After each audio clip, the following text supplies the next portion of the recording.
The following content contains adult language and humor that is not suitable for viewers under the age of 18. Viewer discretion is strongly advised.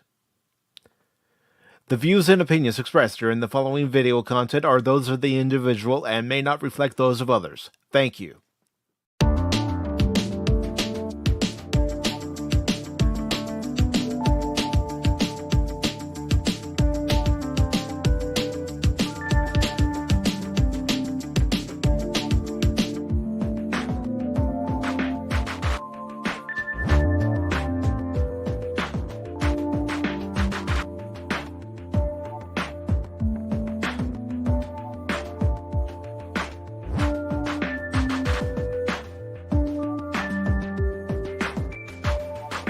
Oh my God, who the hell cares? Oh my God, who the hell cares? Cash money can put this change in my piggy bank in a day.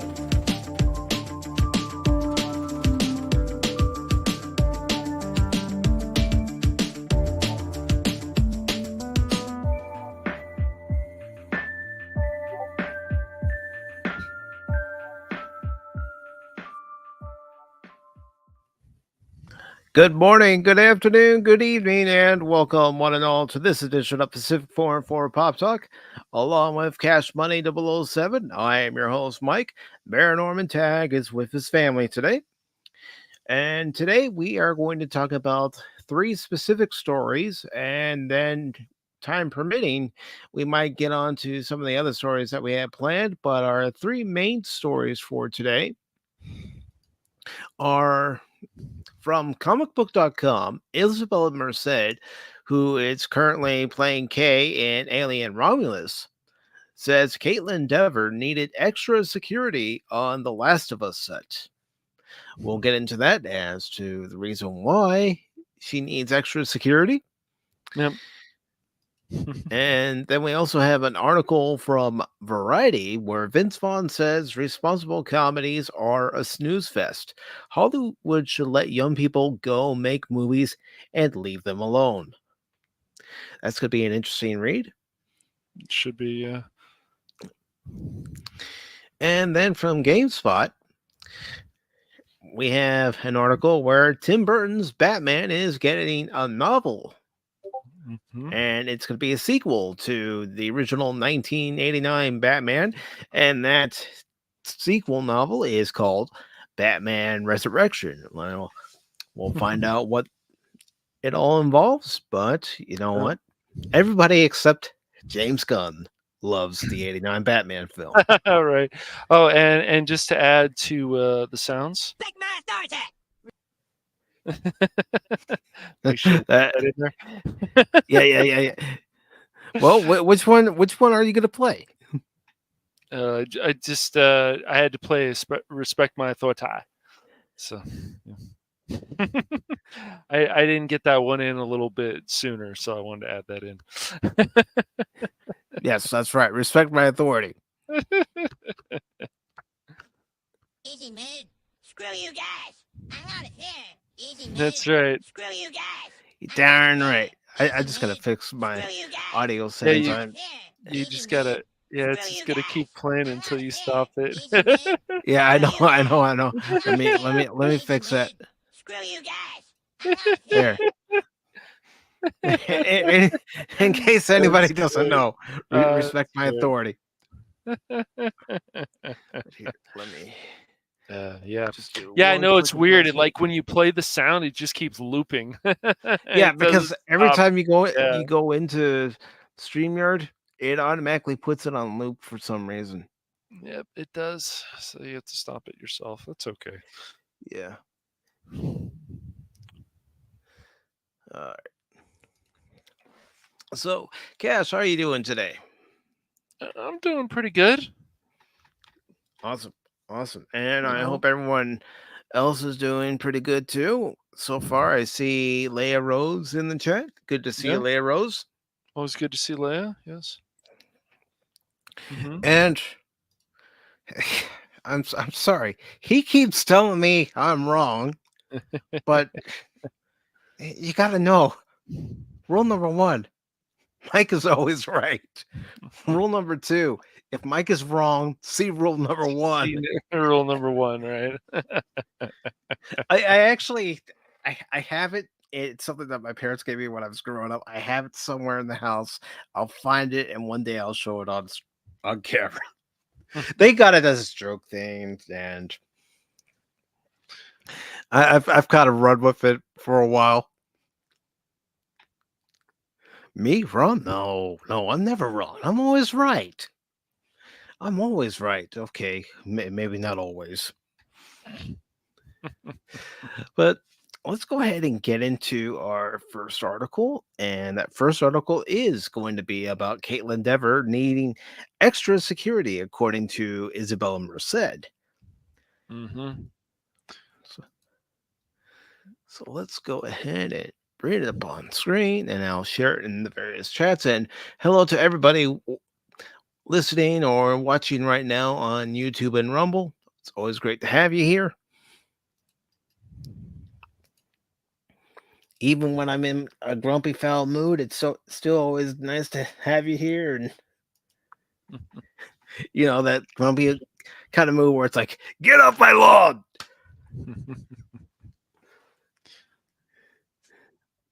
All right. So this article from comicbook.com is by Hannah Atkins. It was posted on the 17th. And it says Isabela Merced says Kaitlyn Dever needed extra security on the Last of Us set. People hate Abby Anderson so much that Kaitlyn Dever needed extra security on the Last of Us season 2 set. No, I mean, I haven't played The Last of Us or The Last of Us 2, but I certainly did hear all the backlash when it came to The Last of Us 2. And I better bring this up. Spoiler alert. Abby kills Joel. Yeah. Although, that game was released, 2017? Some people should know it by now. Yeah. And if they don't, well, 7 years later, you're finding out.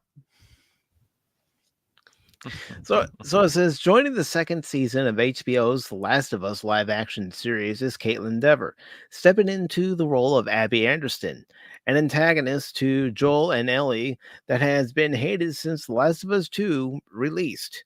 Unfortunately for Dever, some people take this hatred to a level that raised concern on set, as was revealed by fellow cast member Isabela Merced, who, like I said earlier, can be seen in Aliens Romulus. The one thing I didn't like about the movie, where were the Romulans? I was expecting to see the Romulans, Cash. Not a single Romulan in the movie. It's called Alien Romulus. I thought they were going to Romulus itself, crossing the neutral zone.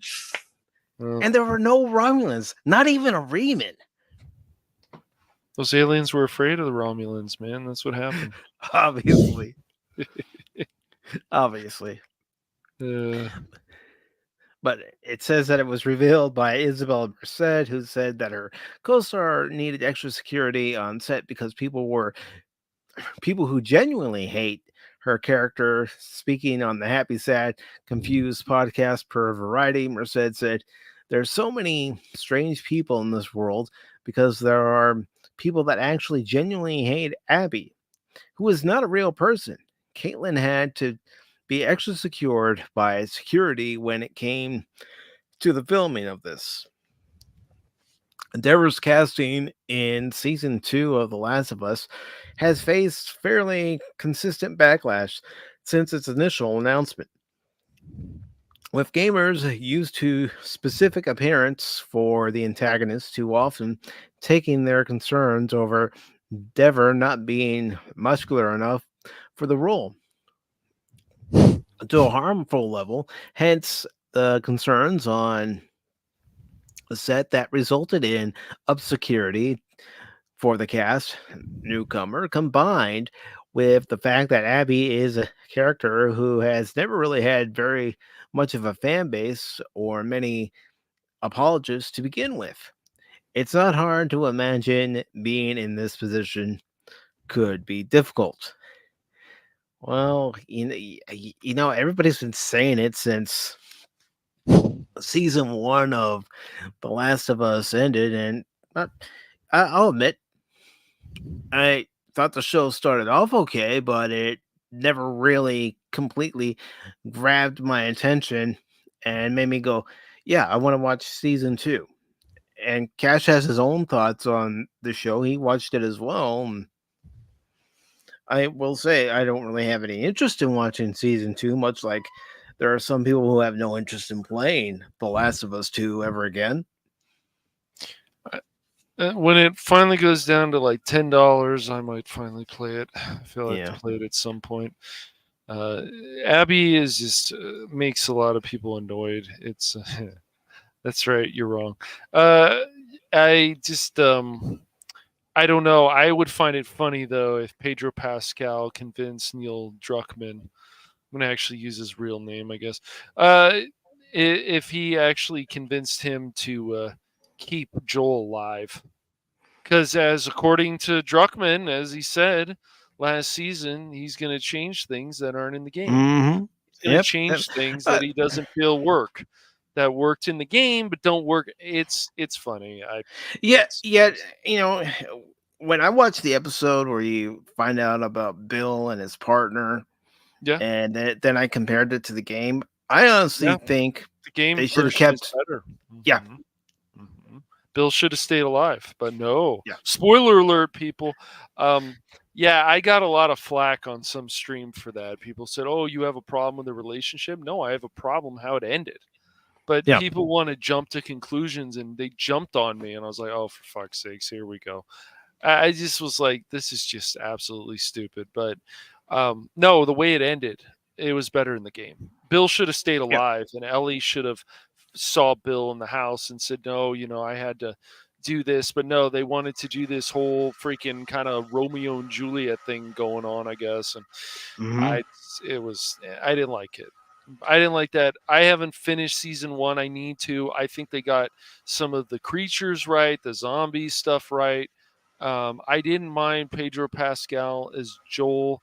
I'm not really a fan of the casting who they got for Ellie, but that's just me. And when it came to that episode where Bill was involved, I didn't hate the episode. I didn't like the way it ended, but yeah, I didn't either.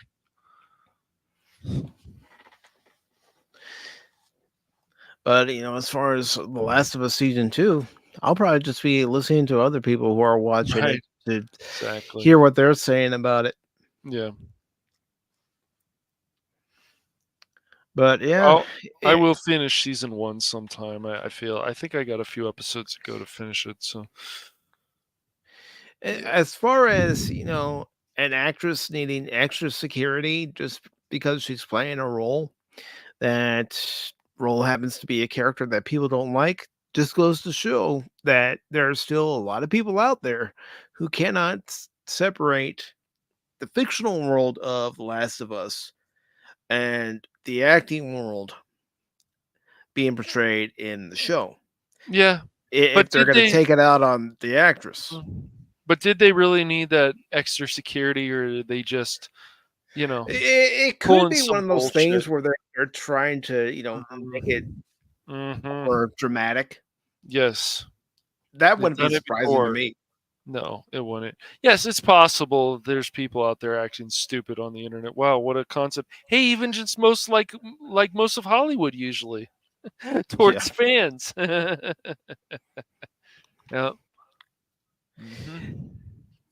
Yeah, always calling fans who don't like certain movies or TV shows toxic or bigots or this, that, and the other. And yep.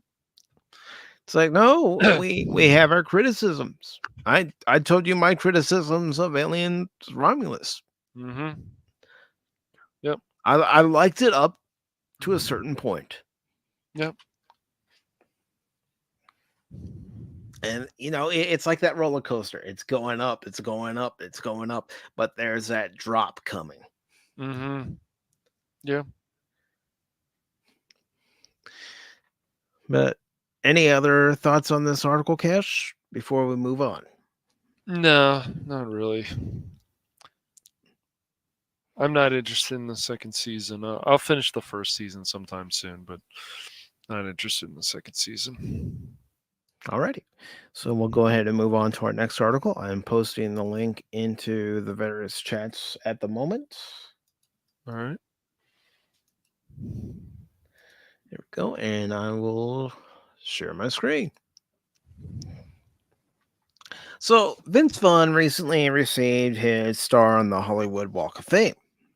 Nice. Quite an accomplishment. A lot of people wrote in so he could achieve that accomplishment.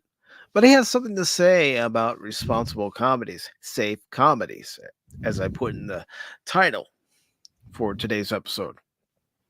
This article comes from Variety. It's by Todd Gilchrist, and it was posted on August 12th. It says Vince Vaughn says responsible comedies are a snooze fest.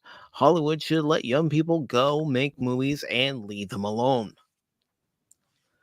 Well, I mean, nothing wrong with that statement. Let's find out what else he has to say. As a star of everything from Swingers to Brawl, in Cell Block 99, Wedding Crashers to Freaky, Vince Vaughn has made an impression, on moviegoers that looms even larger than his 6'5" frame. He's also a Cub fan, by the way. That's right, he is. That's right. Not that means anything to a lot of people, but yeah, he is a Cubs fan. Yes. Be it comedy or horror on the big screen or small, his performances often feel oversized but always exude lived-in authenticity. You got it. Mike. Authenticity. Yep. Sometimes I just need to smack myself around and reboot I'm here. my brain. I'm here to fix Japanese words and all kinds of things. So Right. Which is why so many of them have endured as standouts and staples of the genres he's explored. And yet, when facing an honor commensurate with his impact on the entertainment industry, a star on the Hollywood Walk of Fame, Vaughn reacts a bit more like a shrinking violet that you might expect. Says, I get shy somewhat with these things, Vaughn tells Variety. I was fortunate years ago to be included in a man's Chinese handprint ceremony, and that was out of nowhere and very nice as well. But it's definitely something that is nice and a great chance to spend more time with some friends and family. Friends and family are the people with whom he's done much of his best work. Vaughn first met actor and filmmaker Peter Billingsley, perhaps best known as Ralphie in A Christmas Story, in 1990 on the CBS school break special, The Fourth Man. And their scripted relationship set the foundation for one in real life. We were playing best friends, he said. We should really build a chemistry, and maybe that will translate, Billingsley remembers. And I was really impressed. Some people would throw the project under the bus, but from day one, he just thought anything we can do to make it better, he wanted to work on it. Billingsley later made for Vaughn and Jon Favreau, and they have since collaborated on The Breakup, Couples Retreat, and Term Life. Yeah, those movies are something. The latter, I never watched Couples Retreat, and there was a period of time where I tried to watch some Vince Vaughn's movies, and some of them I liked, some of them I didn't like. Yes. But anyways, let's see. The latter two, of which he directed, he says that the news of Vaughn's star brings him back to their days when they were the barflies and club hoppers whose exploits would be immortalized in Swingers. We were literally Hollywood guys, Billingsley says. So we walked on those stars and looked down and read names and revered that Hollywood was the place where you can fulfill the dreams that you have as an artist. To be cemented on the Hollywood Walk of Fame is such a cool honor, and I think it is extremely well deserved for him. Ahead of his Walk of Fame ceremony, which will be held Monday, it's already happened Hmm. at the time we're reading this article, of course. That's fine.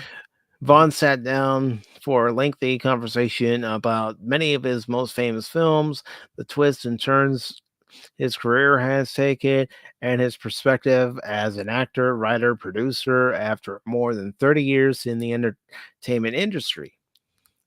The body work that you've created has made such an impact. Is this the path that you imagined for yourself when you started? Vaughn replies by saying, well, I think we get the calling to be an actor, especially from the part of the country I was from originally. I had gotten a SAG card when I was still living outside of Chicago. So when I came out to Los Angeles at 18, right after high school, I thought it was cool when I got in line on a TV show. That's really cool. I can't let my mom know. I don't know that I had necessarily planned a plan that would come on, Mike, that I would even be the lead of films or television. It was just getting better, learning, having experiences, getting to participate. And when you would have something that would become the fabric of the culture, that was always exciting. Obviously, Swingers was a big breakthrough for you. Aside from you and John knowing each other, what about that character helped you look at lock in so well that made it such a remarkable footprint? Vaughn answers by saying, the thing that I think resonated was that there was a geniusness, that the guys weren't perfect. Some of the turns that happened they would handle in a way that I think audiences could relate to because they weren't guys that were necessarily 7 steps ahead. And there was a bond of a friendship. You had that guys that cared about each other and were trying to help each other as they were navigating career and dating life.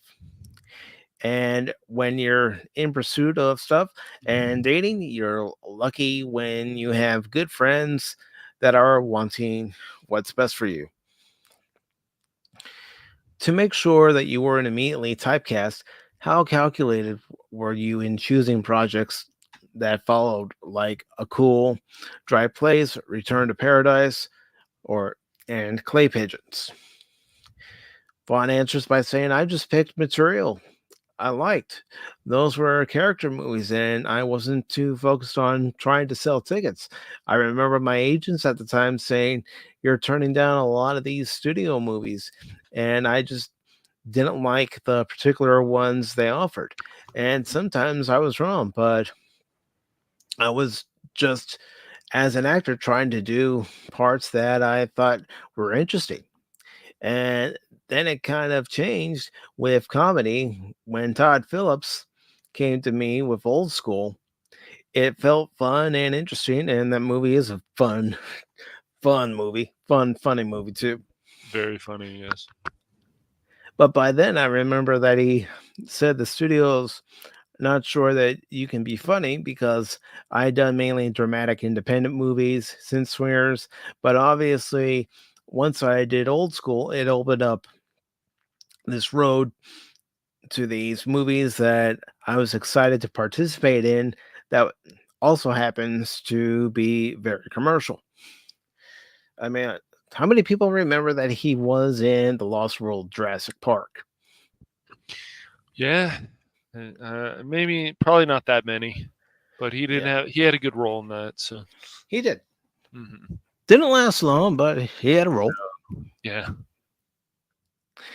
People have often taken a chance on you, like Todd Phillips and Craig Hmm. Zahler, when there was some commercial. Now, why do you think that is? fun answers by saying I had done some stuff when I was younger that weren't necessarily larger hits. Some of them, the movies you mentioned, and so I was seeing that way. Interestingly enough, come on, Mike. But anyways, interestingly enough, and I made up my mind as an actor that I wanted to try to do everything, even doing freaky with horror. I wanted to try to do all the different things that were out there. The Zoller stuff was great because that was another thing where you have these movies again and get into the culture. When we first released Brawl, reviews were obviously very strong, but at the time the distributors were overthinking it, and so they were not willing to jump on board with something that I thought was really fun, good entertainment, and a great story that's challenging. But as time has gone on, those movies have really connected to an audience in a similar way that Swingers did. Swingers was not a big release when it first came out, but it stayed around and people started to connect to it in a more intimate way. I call the way that Zoller does stuff outlaw cinema, but they connected to an audience in an odd path as well, and that's fun for me. I like trying stuff that isn't trying to go along with what people are going to like or what everyone's trying to do at the time. Let's see. Even in making Swingers, the early meetings we went through used to make us laugh. They were like, "Can there be a girl in the group?" And we thought, well, if there was a girl in the group, I don't think these guys would be in the place that they're in, sorry. And we were really defiant at that age to tell a story we wanted to tell. Thankfully, and we weren't trying to check a bunch of boxes. And the same with the Zoller movie. There was offers to distribute those movies if they'd cut out 6 minutes or tone down some of the stuff. And it's not what Craig's doing. So I find that a lot of times when you're just trying to create something that you find unique, you end up having a lot more resonance with the audience. Yeah, I mean, I think what he's saying there is if you come off more natural and real, people are going to relate to it more. What do you think, Cash? Yeah, I think so. I think just having a good script. Vince Vaughn has of course been in comedies that they probably wouldn't even try nowadays, which they should. But yeah, I mean, I feel like with Vince Vaughn, he's a hit and miss, but when it comes to his acting, he will always find things that he's passionate about. He even was in the last season of Curb Your Enthusiasm. He was in a few episodes of that, and he was funny in that. So, I've always enjoyed his sarcasm as an actor. He Yeah, his sarcastic, dry tone that he delivers Yes. in a movie. Yep. I think a lot of times, especially with some of the characters he's portrayed, really help. Yes. Anchorman, funny character. You got Wedding Crashers, and he plays different types of characters. Like Wes Mantooth is definitely different from the character from Wedding Crashers, Mm-hmm. attitude wise and stuff. So yeah, yeah. I mean, just he wants to be as real as he can. He doesn't want things to come off as fake. And as we've seen with other actors, it's just like this doesn't seem authentic. It doesn't seem real. It just seems like it's thrown together. Yeah, and you don't necessarily want things that look like they've just been thrown together just for the sake of making the movie. No. I mean, even we plan out things for our game streams or even doing Pop Talk. Yes. Yes. I always feel structure is important, but not everybody feels that way on their streams. And if that's what works for them, more power to them. But so. I mean, one of the things here on Pop Talk is, and I've mentioned this before, if you look at the description, 99.9% of the time, what links you see in the description for the articles is pretty much going to be the same order that we're going to go in during the show, unless, something comes up or we call an audible and go with a different article. Right, exactly. So it goes on to say you talked about turning down studio fare, but Psycho and The Cell were studio movies. What made them interesting enough to choose? Vince Vaughn goes on to say, I saw Psycho as a Warhol painting almost. I didn't like it as we're trying to capitalize and remake a movie thinking this will have a lot of box office. I saw it as this interesting filmmaker loves this movie and he wants to explore it. And that was fascinating was that the aim changed. We were going shot for shot and then sometimes not. So it was a different exercise and I wasn't used to working that way and I enjoyed just the oddity of that process. And then the cell I really thought was interesting. There was some stuff for the character I played that ended up getting softened by the time we released it. I remember building in a backstory that my character had been molested when he was younger because why is he driving so hard to go after this guy? And I was really committed to being a guy that was really in pursuit of this at the expense of his own health or self awareness. And so it was a really interesting piece visually, the cell, and that was fun to be a part of something that felt a little bit different than things I was doing. I always enjoyed the newness. You you got to change things up every once in a while. Can't Yes. keep going through the same motions over and over again. No. Yeah, I mean this man's done different roles from Curb Your Enthusiasm to things like True Detective. And he's got some good range. He does. Definitely. And there's about 5 or 6 movies that if they're looking for Vince Vaughn films that I would definitely recommend that people go watch. Especially Dodgeball. Yeah. Just always depends on people's comedy, but even Starsky and Hutch, he had a solid role in that too. So as the villain, as Reese Feldman. And I like the breakup. I thought he and Jennifer Aniston had good chemistry in that movie. Yeah, it was okay. I wouldn't say it was a memorable film, but it was all right.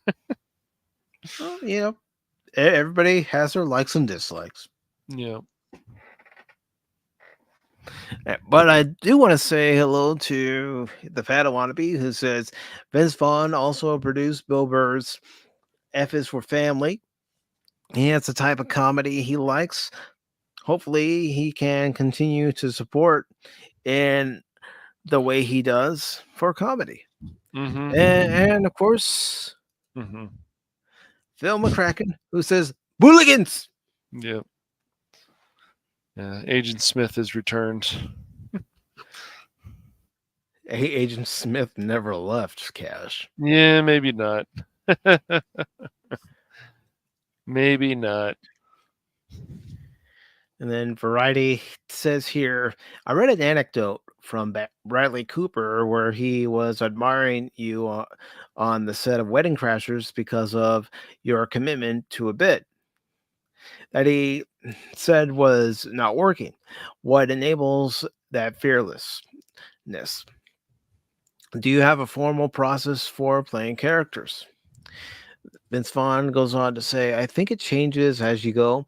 There's no one way to waterfall. Part of the process of working with other actors is being a team player. I love Bradley, but I remember that day slightly differently. That was a scene where I came in running out of the house after oversharing with the priest, Mm-hmm. and now the cover was blown.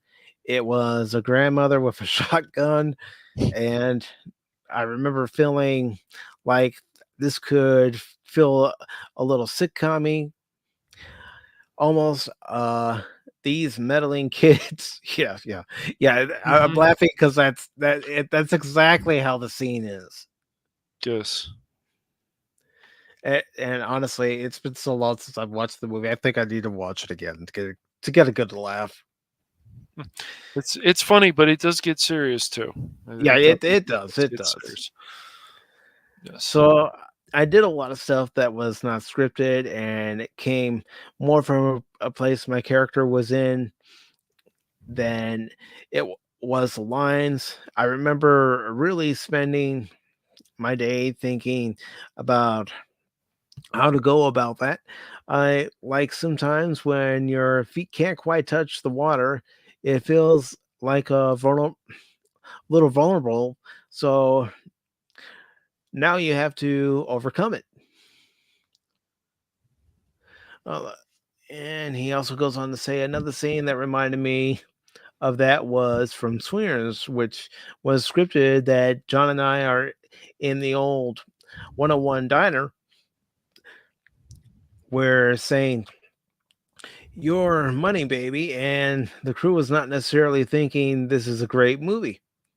And I remember I had to do my babies all grows up and doing that celebration of John, and just took it further because I was going with the energy of the moment, and I felt some of the crew rolling their eyes at us like, oh God, look at these guys. So staying in the scene, but also responding to it. That's when I turned and said, I'm the asshole in the place. I won't eat here. It was one of those scenes where you have to just commit to the moment and let it play out however it is. And sometimes in doing that, I'm sure for those watching, it doesn't always land perfectly. How many Pop Talks haven't landed perfectly, Cash? Hmm. Uh, there's been some. Yeah, yeah, he definitely can be serious. Yes. And you know, that just shows a lot of range. Mm-hmm.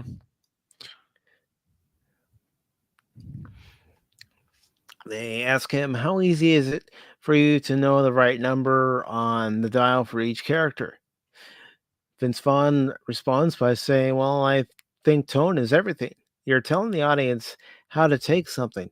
So you really try to work from a place of who the characters are and what they want and justify their decisions based on what their goals are. But in a myth sense, if you have a trickster whose goal is something that we can connect to, then sometimes their means of doing it we can be okay with if we like them. But Trent, the character in Swingers, for instance, I think is so beloved because he's such a loyal friend and really does care about his friend. And he's someone that is optimistic and positive. Even the dating advice was really about owning how you felt and good self talk in a way. But it's sometimes more entertaining if the characters make mistakes. I think it's more interesting to allow the characters to be as authentic as possible. As an actor, you're not making a health video. It's not like you're doing a manners course.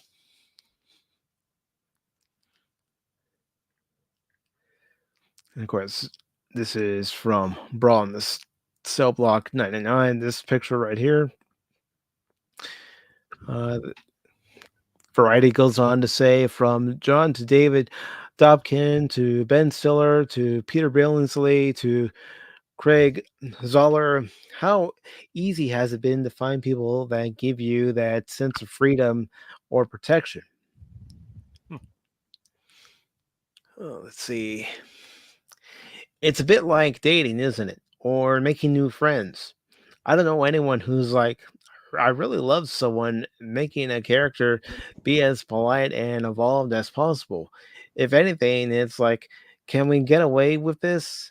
I remember when we first shot Crashers, we were going super rated R and we would do stuff, and it was fun because we were almost making a movie for ourselves to be funny, and there was no parents around. I think that's a big problem now. You got to let young people go make a movie and leave them alone. They'll figure it out in the end. And part of the fun is you meet people like the Zoller stuff. Look how much that has resonated because there's something that feels provocative in the sense that it's allowing itself to be what it wants to be. It's not worrying about offending anyone. Like Kurt Vonnegut said, if you open a window and try to please everyone, you'll catch pneumonia. Well, that's true. I mean, there's even a song that says, you can't please everyone. You got to please yourself. I think the stuff that does resonate is always things that at least feel like they're being authentic to the piece. They're not trying to code it in a way that feels responsible. That feels like a snooze fest to me. A responsible comedy feels like a time to take a nap. Oh, he's right. He's right. I mean, look at comedy in general these days. They try to play it safe. The only I mean I still find like the Minions funny, but I would say like animation has done a better job of comedy lately than live action. I don't know the last time I actually saw a live action comedy. I said, "Oh, that was really funny." Mm-hmm. And Variety says the breakup was, excuse me. Anyways, the breakup was one of those first movies where you had a formal writing credit. When did writing and producing become a more active pursuit? Goes on to say improvisation is writing. You're finding ways of advancing the story or serving the character. And I think a lot of actors have become good writers just out of survival as time goes on. Sometimes you get a script that's really good and you just stick with it, but you're really looking for what's the best idea for this moment. So I had always written on a lot of these movies starting at the beginning, and the breakup was just an idea that was in my head because I had been offered a lot of rom-coms and they were always the same. And most of the relationships that I had at that point had not worked out. I wasn't looking to get married. There was no long-term plan. So I thought I want to follow a breakup. And then I thought, why don't you do it where they're both at fault? And then the guy normally doesn't change. So, what if he really changes and goes back and does the thing that these movies do, where he has awareness and he apologizes and takes responsibility, but they burn out the relationship, and that's complicated because he's now really gotten to a place, and when they leave, they're both better off than they were. But this tragedy is that they're not meeting each other now. I wanted the fights to be real and some of the emotion to be real. It really allows itself to be super comedic in moments, but then also dramatic. So that was fun. and I wrote with two really good writers, Jeremy Gearlick and Jay Lavender. We just wrote it on spec because it was not conventional, so we felt like let's get something on paper, and then that way we'd have a better chance to make a movie we wanted to ultimately make. Yeah, let's see. We're almost off the article, folks. When you have not done a lot of sequels, not that there should be the breakup to, but follow ups have been discussed about Freaky, Wedding Crashers, Dodgeball, and Old School. Is there a particular reason none of them came to fruition? Well, I'm just going to add something here real quick. I don't think Dodgeball needs a sequel. No, it I doesn't. don't think Old School needs a sequel. No, no. They're better off as standalone films, Yes. standalone comedies, than having another sequel one after the other. Because honestly, when you get too many sequels to the first comedy, the waters are diluted. Yes. So Vince Vaughn goes on to say, I was always of the mindset of go make something new, but there was a script even for Swingers 2 that John wrote that was really fun, but we didn't feel like it was the right thing to do. Obviously, when you have a commercial hit, there's always ways to get the sequel out as soon as possible, but I always felt like it had to have its own story. So there were talks at different times. The Wedding Crashers was something we were considering revisiting. It just never got to a story that felt right to everybody. Dodgeball is something that we've been exploring a little bit lately, being a sports movie, and as time goes on, it feels like there could be a fun story to come out of that world these years later, but we'll see if it ends up coming to fruition or not. But I always was reluctant to do. He goes on to say it. Let's see. I'll get through this a little quicker, folks. I know I'm probably boring you to tears. After Swingers, and goes on to say it was the Marshall revelation about Hasdistic Jew who was a gunfighter in the Old West. It was comedic, but it was played straight like Swingers or Made. It was a great script, but we never found the timing to do it. But Made was fun. We went a little darker with it and an ending that wasn't quite optimistic, which to me was the fun of exploring that. That's another movie. Okay, and then it mentions that he did TV stuff. Yeah, yeah. We'll just wrap it up right here. To you, man. Yeah, we'll just wrap it up right here. I get the sense that I'm kind of boring people by reading this. Yeah, that's okay. And I don't want anybody to get bored during Pop Talk. No. We don't want that. You know, I don't need you or me falling asleep and everyone else falling asleep on their tablets or phones or keyboards. Not at all, man. I find it interesting. As I said, Vince Vaughn has done films that I enjoyed, and there's other stuff I didn't enjoy as much, like Couples Retreat and some of those other ones. But I would recommend if people want a raunchy comedy, raunchy. If they want a raunchy comedy, Wedding Crashers. If they want something that I would say is probably pretty good overall, Starsky and Hutch though. I do feel that there needed to be more Snoop Dogg in that movie. I still feel that way. There could have been a lot more Huggy Bear.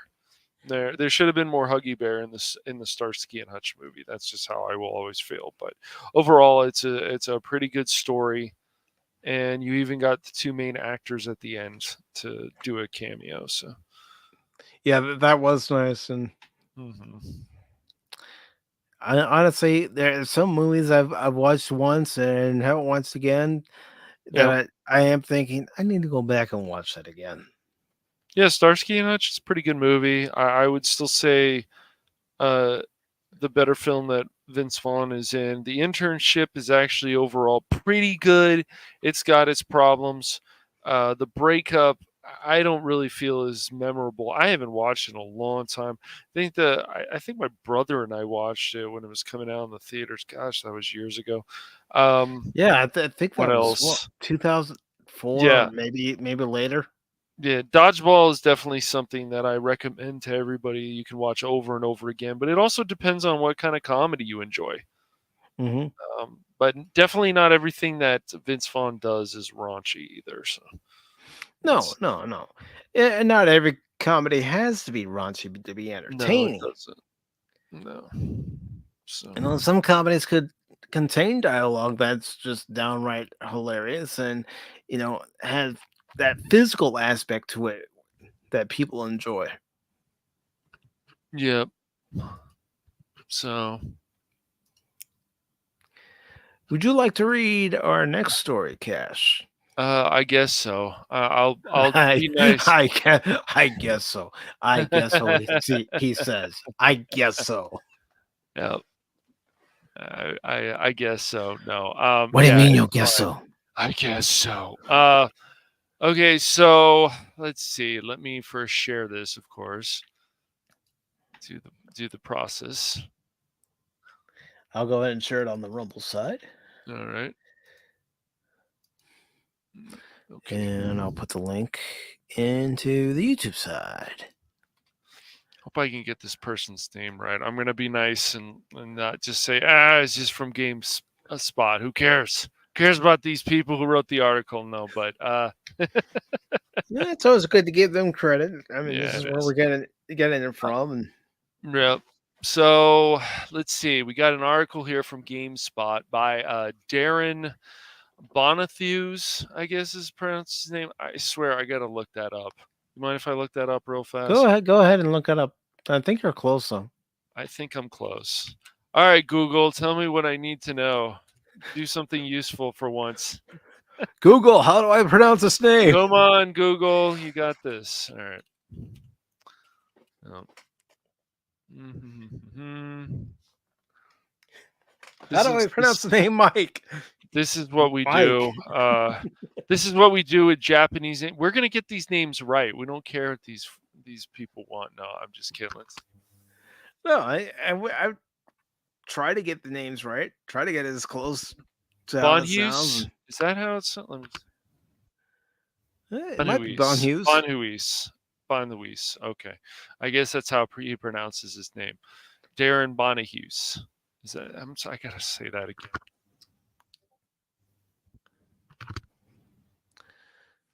Bonhughes. Okay, Darren Bonhughes. Gosh, all right. I get your name right. See, I care. All right. So, you want to read about getting nuts? Let's read about getting nuts. Oh boy. Let's get nuts. Let's do it.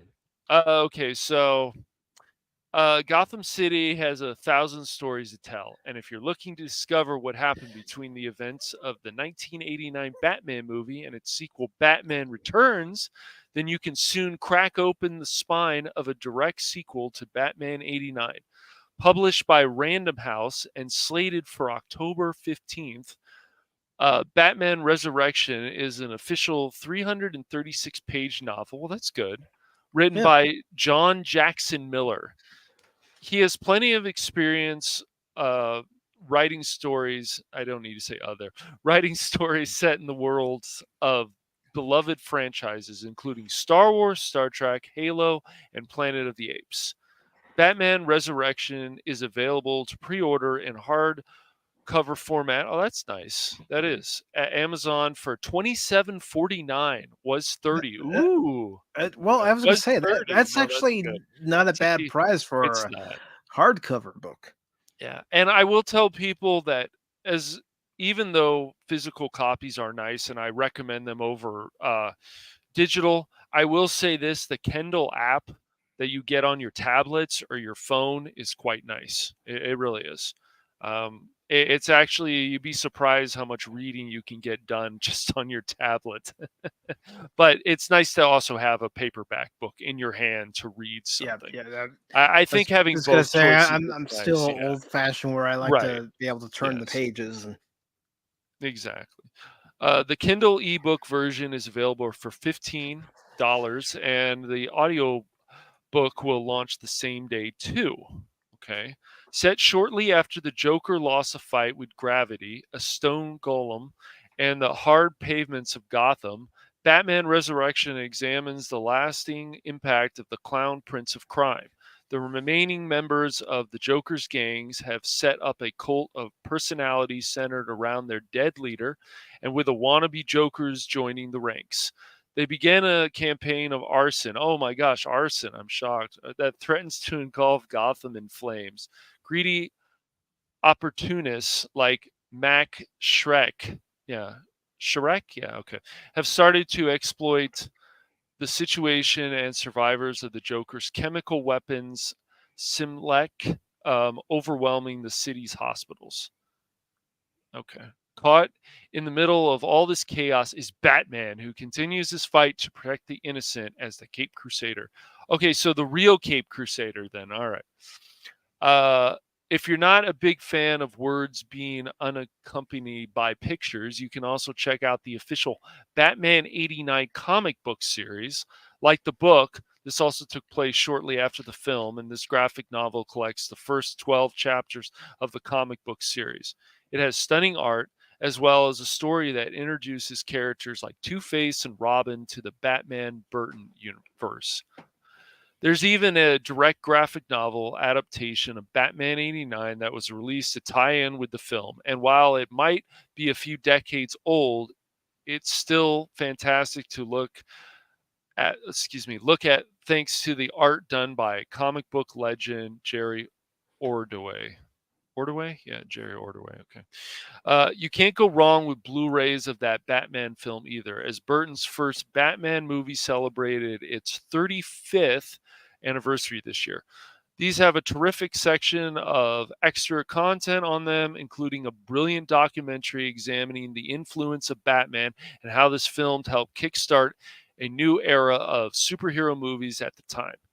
You can get both of Burton's Batman films along with Joel Schumacher's Batman Forever and Batman and Robin in 4K box set for 50% off at Amazon. Oh boy, Batman and Robin, my favorite movie. It's something. There's also an 18 film Batman animated collection on standard Blu-ray for $62.50. Alternatively, you can pre-order the upcoming Batman 85th Anniversary Collection on 4K Blu-ray at Amazon ahead of its September 10 release. September 10th release. We'll just go with 10th. Yeah. yeah. Yeah. So I have to say that. So yeah, that was a good article. Good job. I'm gonna give GameSpot some credit, man. And thanks for finding it, brother. Because Yeah, man, no problem. I'll admit this was an article I did read ahead of time. I try not to read I do articles ahead of sometimes. time. Yeah, I would just like to be But overly prepared for things, man. I can't help it. I did read this one ahead Yeah. of time, and I thought, yeah, Mhm. we were talking about this Sunday. Yeah, it's something I might be interested in getting. So Mhm. I've got a lot of stuff to read, including The Last Ronin and some other stuff that was recommended to me before, and I was like, oh, all right. So yeah, once I get through that, I might pick this up. I think we should do a watch party of Batman 89. It's a very good film. It's certainly on cable a lot. I still say it's very enjoyable. It's something you can watch over and over and over and over again. And yeah, it's just an enjoyable film. I mean, I like the Nolan films better, but 89 without Superman in 78, we don't have certain things going forward.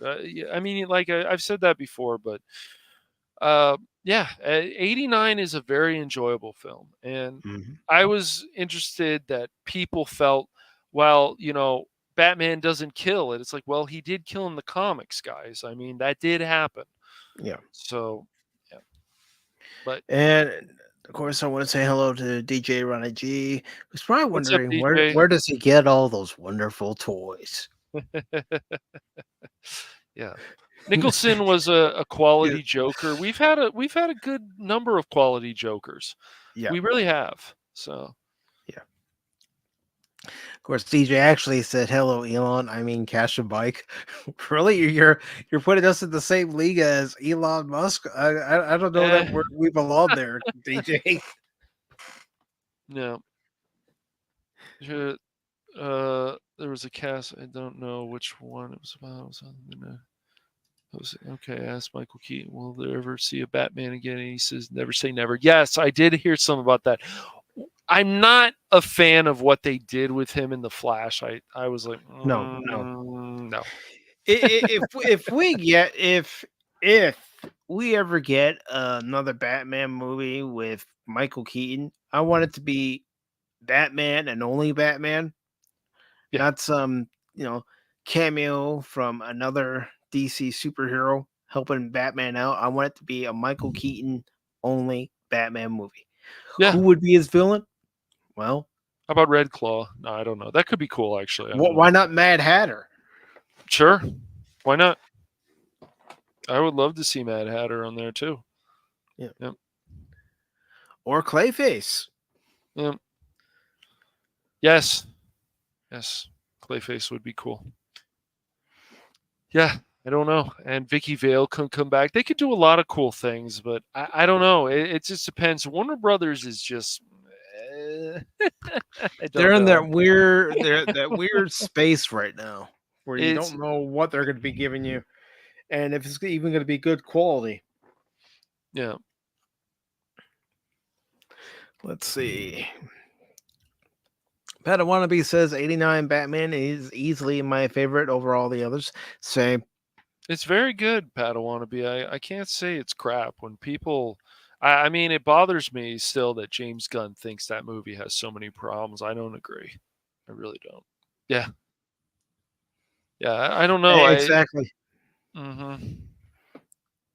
I mean, I'm just not sure where DC is going, and they're rebooting all this stuff. I don't know. It's going to be interesting to see. It really is how people respond to that Superman movie. It's going to be interesting to see how they respond to these DC movies moving forward. It's going to be very interesting to see how the audience is going to feel. Yeah, I would accept him in Batman Beyond. Sure, absolutely. Yes. I know Gunn talked about that, but it's like all these ideas, but we've heard this stuff before. We wanted a Batman movie. I know, what was it? Gunn said he wanted to do a Brave and the Bold, but it's like, you got to get the right people for this stuff. Exactly. And I feel like it's got to follow the cartoon to an extent. And if it does, then it could be a win. But I felt the same way about Blue Beetle. You saw that trailer and you're like, a lot of people I think felt like I did. I'm not sure about this movie. It's not about saying something shit or it's easy to say it's crap or whatever. It's just that there's just a lot that they could do because they did it before in animated form. So they could do even more in live action. And I wish they would. And we know that Keaton can still pull off an acting job. I mean, look at what we've seen already for the trailer for Beetlejuice. Yes. And we're gonna see how that movie does. It might do well. I don't know. I have no idea how people feel about wanting to see another Beetlejuice movie after all these years. So it's gonna be interesting. And Daniel's Hot Topic says Batman Returns was the first live-action Batman movie I ever saw back in 1992. Very cool. I was at Kmart. Good movie, man. Yeah. I was 5, and I got a Batman Returns VHS from the shelf. I asked my mom if she could buy it for me. She said no. Right. Yeah. And it's okay, man. Yeah, that's fine. I haven't seen it either, and It's I all right, actually dude. have no interest in seeing it. Just watch Blue Beetle and the Brave and the Bold animated show. You know, you'll be caught up. And Daniel continues saying, "So I waited a bit, then I peeled the plastic off the VHS and popped it into the VCR, and that is how I watched it. I was lucky, did not get caught." Good job, man. Well, I, I, w- I was a young lad when I saw Batman Returns. Yes, a young lad. Yes, yes. Yeah. And Michelle Pfeiffer. Yeah. Yeah. I will say that. A young teenage lad singing Michelle Pfeiffer. Yeah. Uh, hmm I would say, you know, Christopher Walken in that movie, and of course Michelle Pfeiffer. You know, I don't know. I don't know how to feel about the Penguin. I didn't hate Danny DeVito's portrayal of it, but I didn't hate his acting of the Penguin. If I still don't hate it, but it's probably not one of my favorites. Yeah, I mean, again, I I'm like you. I don't hate his acting in it. I just think they could have done better with the character. Yeah, I And agree. maybe it was because at the time I saw Batman Returns. Whenever I thought of the Penguin, I always thought of Burgess Meredith's Penguin. Oh yeah, I know. I liked his Penguin a lot. Yeah, it's a fun show. So seeing Danny DeVito and liking Danny DeVito, Yes. I was thinking this might be good, but there were parts that just made me go, "What the?" Yeah, like the biting of the nose. Yeah, yeah, yeah. Yeah. Penguin living in the sewer. I mean, I hmm understand his family put him down there, but it's like, but Penguin doesn't live in the sewer. Yeah, it was something. There's penguins down there, of course. And let's see, Daniel says. Anyway, I heard a rumor that Michael Keaton could be in Batman: The Brave and the Bold. Whatever the Flash did could be displaced certain characters across the multiverse. Keaton could have ended up there. Yeah. Of course, man, definitely. Yeah. And Jace, he probably say, all this sucks, that sucks, everything sucks. Batman 89 is the worst movie I've ever seen. uh, I think no. I think Jace did actually like Batman '89, if I remember correctly. Yeah, I think he did. No, it's just there's just so much that they can do, and the thing is they have all this money to play with still. So they can make some really great stuff. I personally though would hire some of these people who work so hard on these fan films, even if it's low budget. I would hire them. That's just a no brainer to me. But Yeah. that's who I would hire. Yeah, exactly.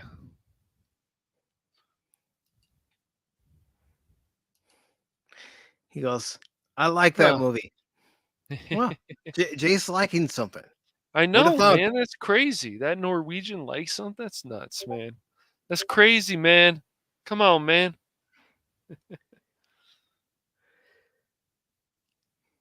Yeah, I do remember the backlash, of course, the news talking about it and everything. Parents were definitely complaining because of how dark the movie was.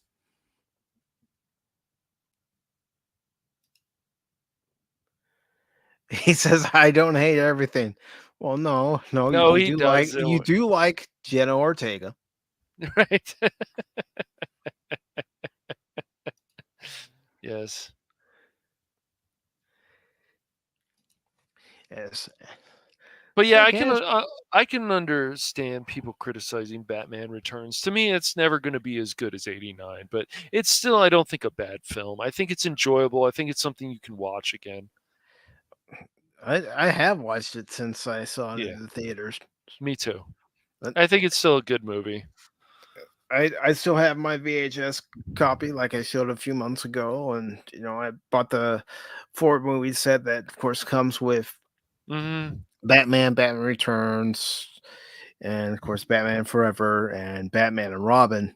Ugh. Of course, I watched Batman and Batman Returns more than I watched the latter two, but Mm-hmm. that's just me. I just don't think anybody who has a problem with Batman 89 should not be ahead of DC, should not have some high position at DC. It just, I just feel that way. If you hate Batman 89, you have a lot of problems with it. I don't think you should be the head of DC. I really don't. Unfortunately, James Gunn along with Peter Safran are both the head of DC, and yeah. That's all I got to Yes. say about that. Mm-hmm. All right, Cash, I'll give you a choice. Which are the 3 articles we talk about? We can Oh either boy. talk about Craven the Hunter director J.C. Chandler saying that Craven the Hunter will surprise the hell out of fans. I hope so. Jason and I are going to give it a chance, but yeah. We could talk about this article from Cosmic Book News. Fans hate the Star Trek Section 31 trailer. Yes. Yes. Yeah, but Comic Book News would be like, no, the fans are being unfair. Yeah. Oh yeah. You know what? Let's read that. Let's read that. All right, you go ahead. I want to see how bad it's getting ratioed. Okay. You rock it up. I'm here for you if you need a laugh. So yeah. Let's sure. I think we both. Everybody deserves a laugh. Yeah. Oh, and by the way, I did send out. Oh, okay. An invite to somebody. Sure. Somebody who even hates the show. So he's probably going to come on here in just a few moments and tell us, how much he hates us and how we're scum. Oh, okay. Wow, in that order. Yeah. I don't hate everything, and I'm not a goddamn simp, okay? I'm not a simp. Not a simp. Not a simp. I promise, man. I promise. I will never get away from it, will I? No. No, you won't. Yes. Yeah, I did see this. Yeah. Yeah, the comic book won't cover this because they're all on the side of, Star Trek, man, Star Trek.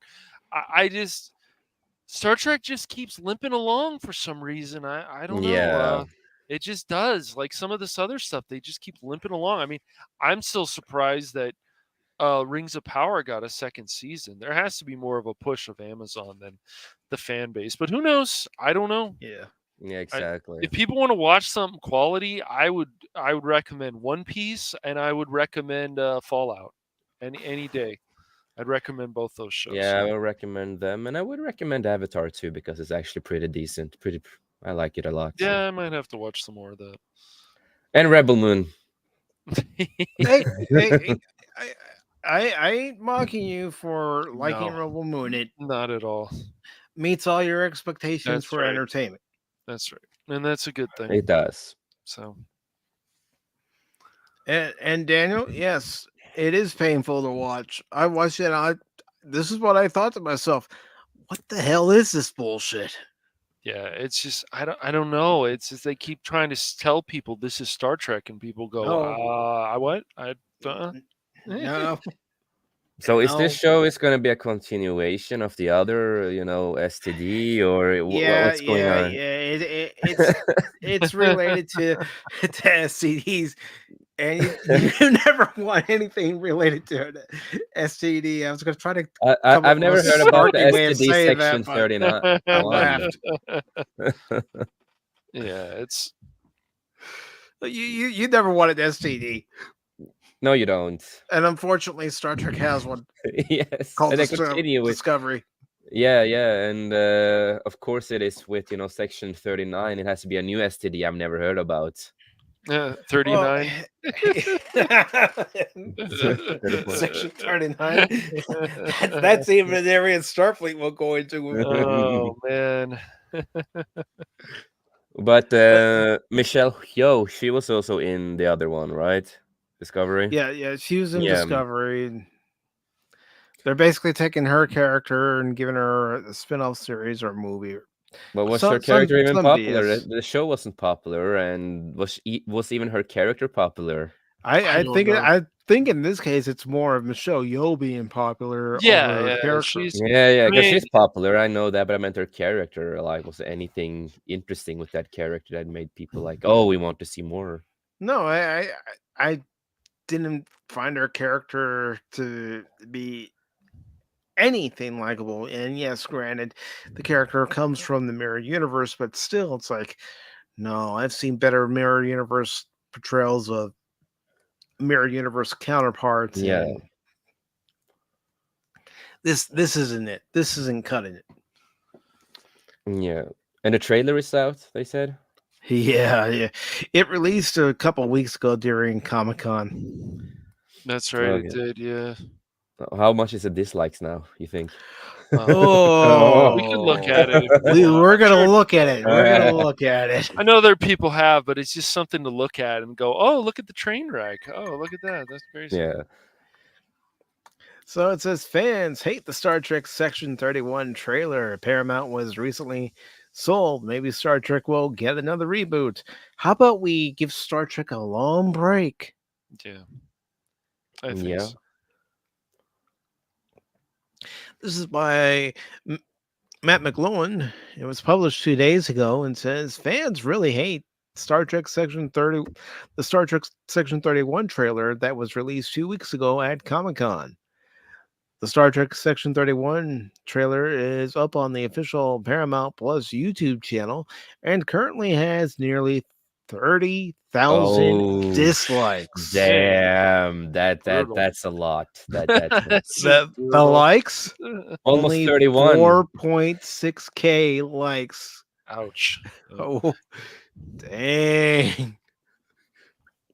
You know your stuff sucks when it's got that many dislikes. Oh yeah, it should get it should say 31 on the 31K dislikes because that fits the name of the show. Mhm. It says certain browser extensions re-enable the dislikes feature on YouTube. Yeah, you just download it. Fans haven't been happy with Star Trek for a long time. Whoa, wait a minute. We gotta play this. Baron's not here. We gotta play this. Oh, you gotta play the clip. Yeah, we gotta play our favorite clip on Pop Talk. The hell you say? Right. I did really like Star Trek Picard Season 3, but that's about it. Check out the comments. It says the Star Trek 31, Section 31 trailer, what's below is horrendous. Fans are comparing it to a wannabe Suicide Squad and Guardians of the Galaxy. Yeah, It's never good when they compare it to No. things. It's the same thing that happened with Borderlands. We all compared it, and most people compared it to Guardians of the Galaxy. Yeah. Mhm. Yeah, and we even watched the trailer with the soundtrack that it had for Borderlands and also without the soundtrack. And trust me, the trailer wasn't any better with Well, or without. you can't make something like that, first of all, PG-13. You're dooming the film right there. It has to be rated R. It has to be, you have to get younger people. I'm sorry. I understand they want to get these big names or people like Kevin Hart and stuff, but they have to be like the character. Kevin Hart needs to, and if they're old, well, Well, if they're too old, I'm sorry. Kate then they Blanchett need is the wrong age for the character. yes, she's like in her late 20s. Lilith is in her late 20s. So, I mean, you got to get people younger. I hate to break it to them. And Randy Pitchford was part of this. And it's like, come on, Randy. This you guys want a hit on your hands. You have to make this a lot like the games. And if you make it like the games, then especially the first two, then you might have something there. But at least try harder. But this movie had to be rated R. It has to be. A Borderlands movie cannot be PG-13. I just don't believe that. No, it cannot. It needs to be R-rated. Yes. Goes on to say Paramount was recently sold and bought by Skydance, which is owned and run by David Ellison. He also has a sister, Megan Ellison, in the business, while their dad is some rich tech billionaire who helped them buy Paramount. The tech companies have all the money and are buying up broke as fuck Hollywood. Insiders at Comic Con filled me in. David Ellison and his sister are huge movie buffs and big time fans themselves. Who knows? Maybe they'll cancel Star Trek Section 31. It's actually a movie and should can all the crappy Star Trek stuff under Alex Kurtzman. You know what, Matt? Speaking to the choir, brother. Yeah. You know what? There's an appropriate clip to play after that. This is what we hope happens to current Star Trek.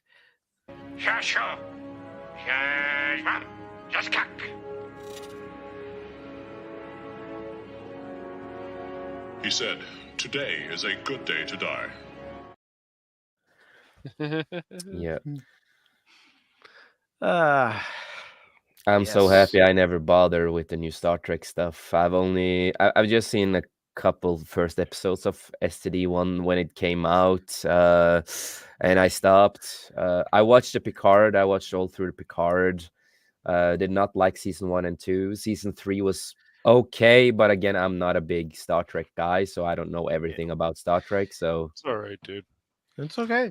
It's okay. See, for me, season 3 wasn't what a lot of other people were saying about it. The best Star Trek that we've had in years. Right. I can understand their reason for saying that, especially with the crap that we've gotten.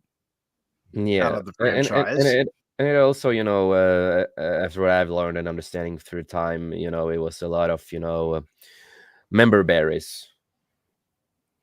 It was.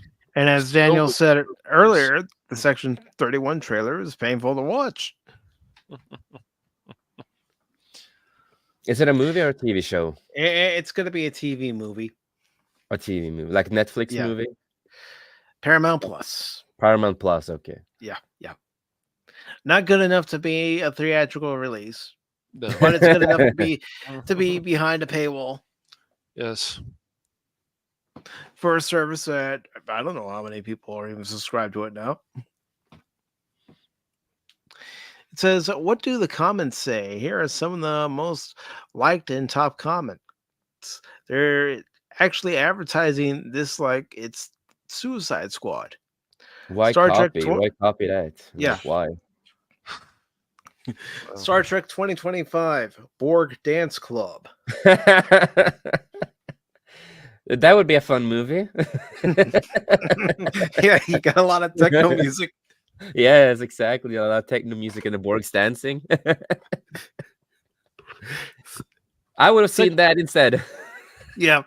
Section 31 is supposed to be the darkest, most evil people in the Federation doing its job to keep the Federation safe at the scariest level that they operate at.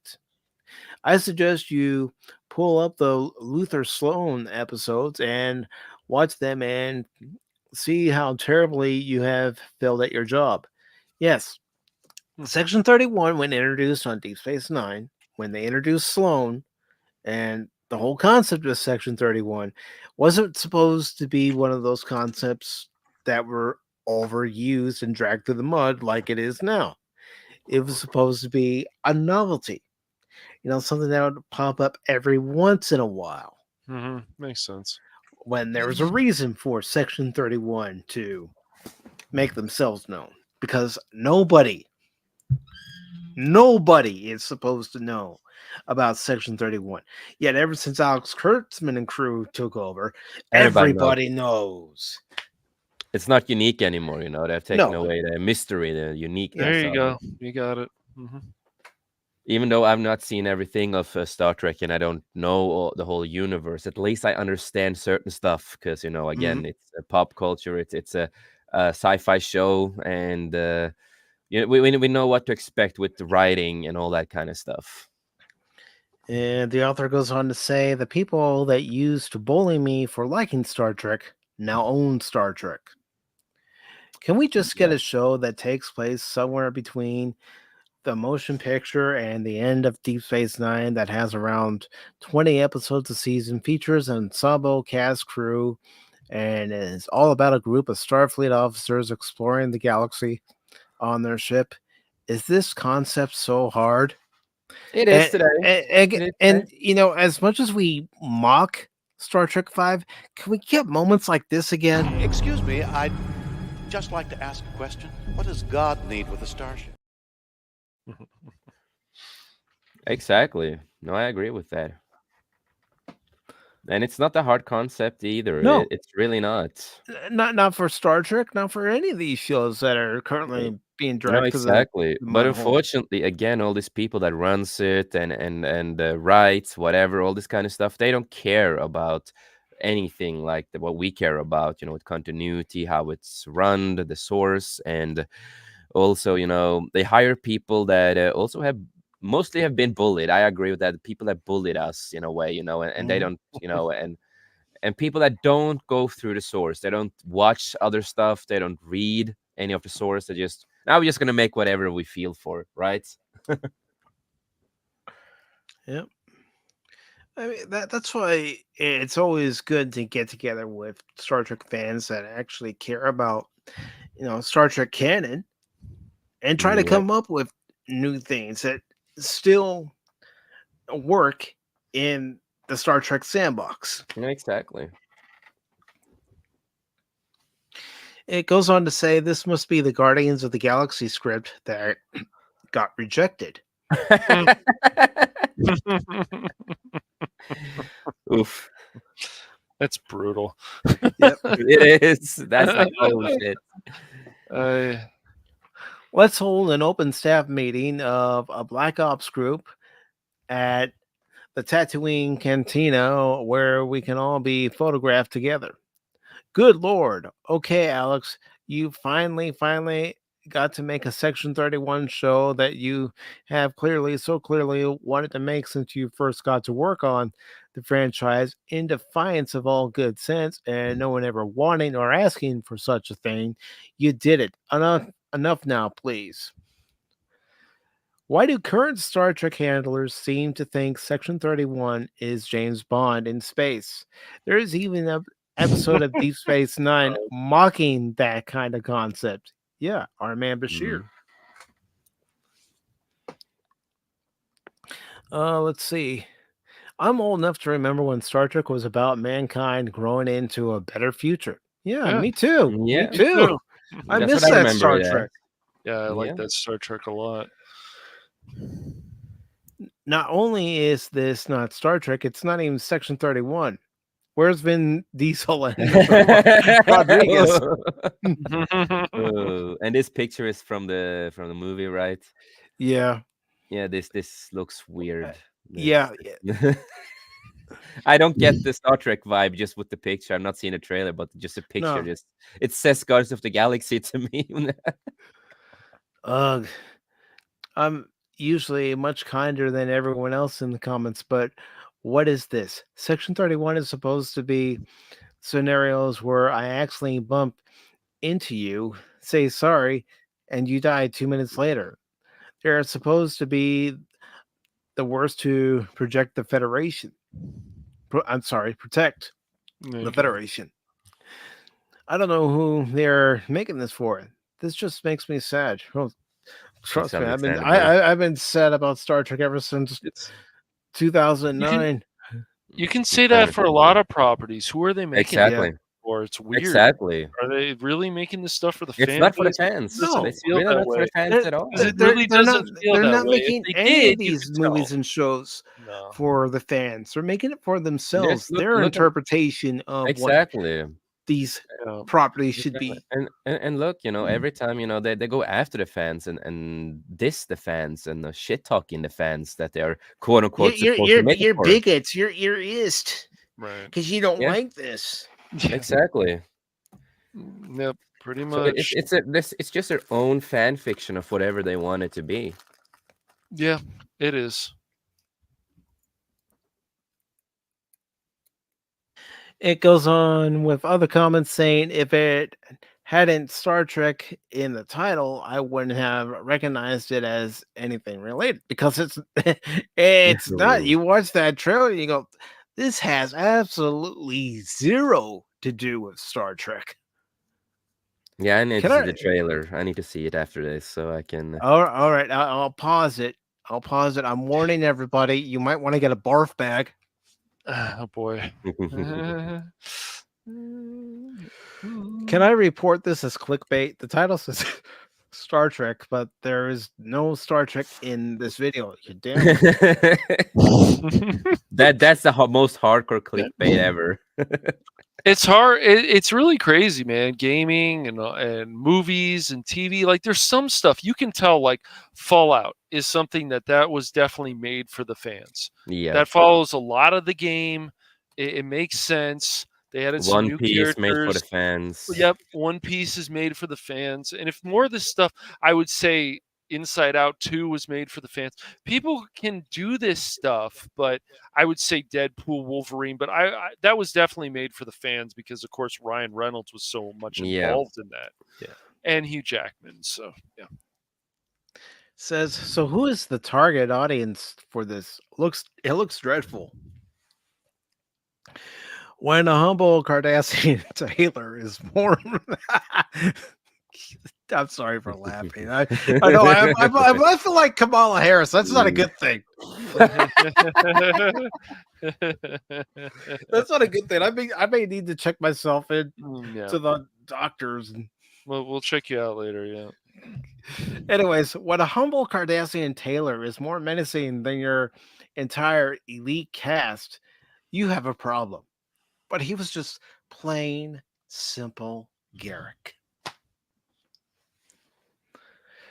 Just recently, I rewatched the Deep Space Nine episode in The Pale Moonlight.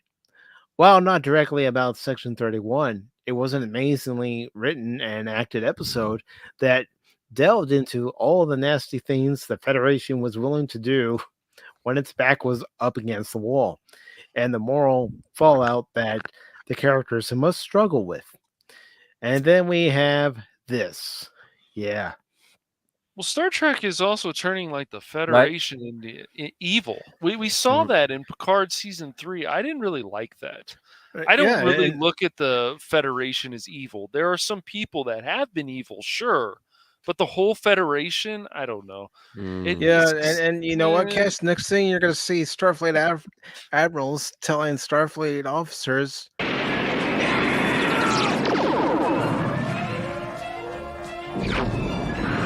extinction to all traitors!